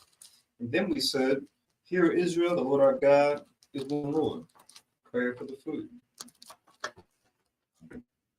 Yahweh, Gadawo, Bashem, Gadawanya, Yahweh Shai, Babakushai, Barak, Makal, Yanawa, Shatayawat, Yanawa, Yayan, Yanawa, Lacham, Yanawa, Shakarat, Yanawa, Sakab, Shah, Hakab, Kanakab, Basham, Yahusha, the water.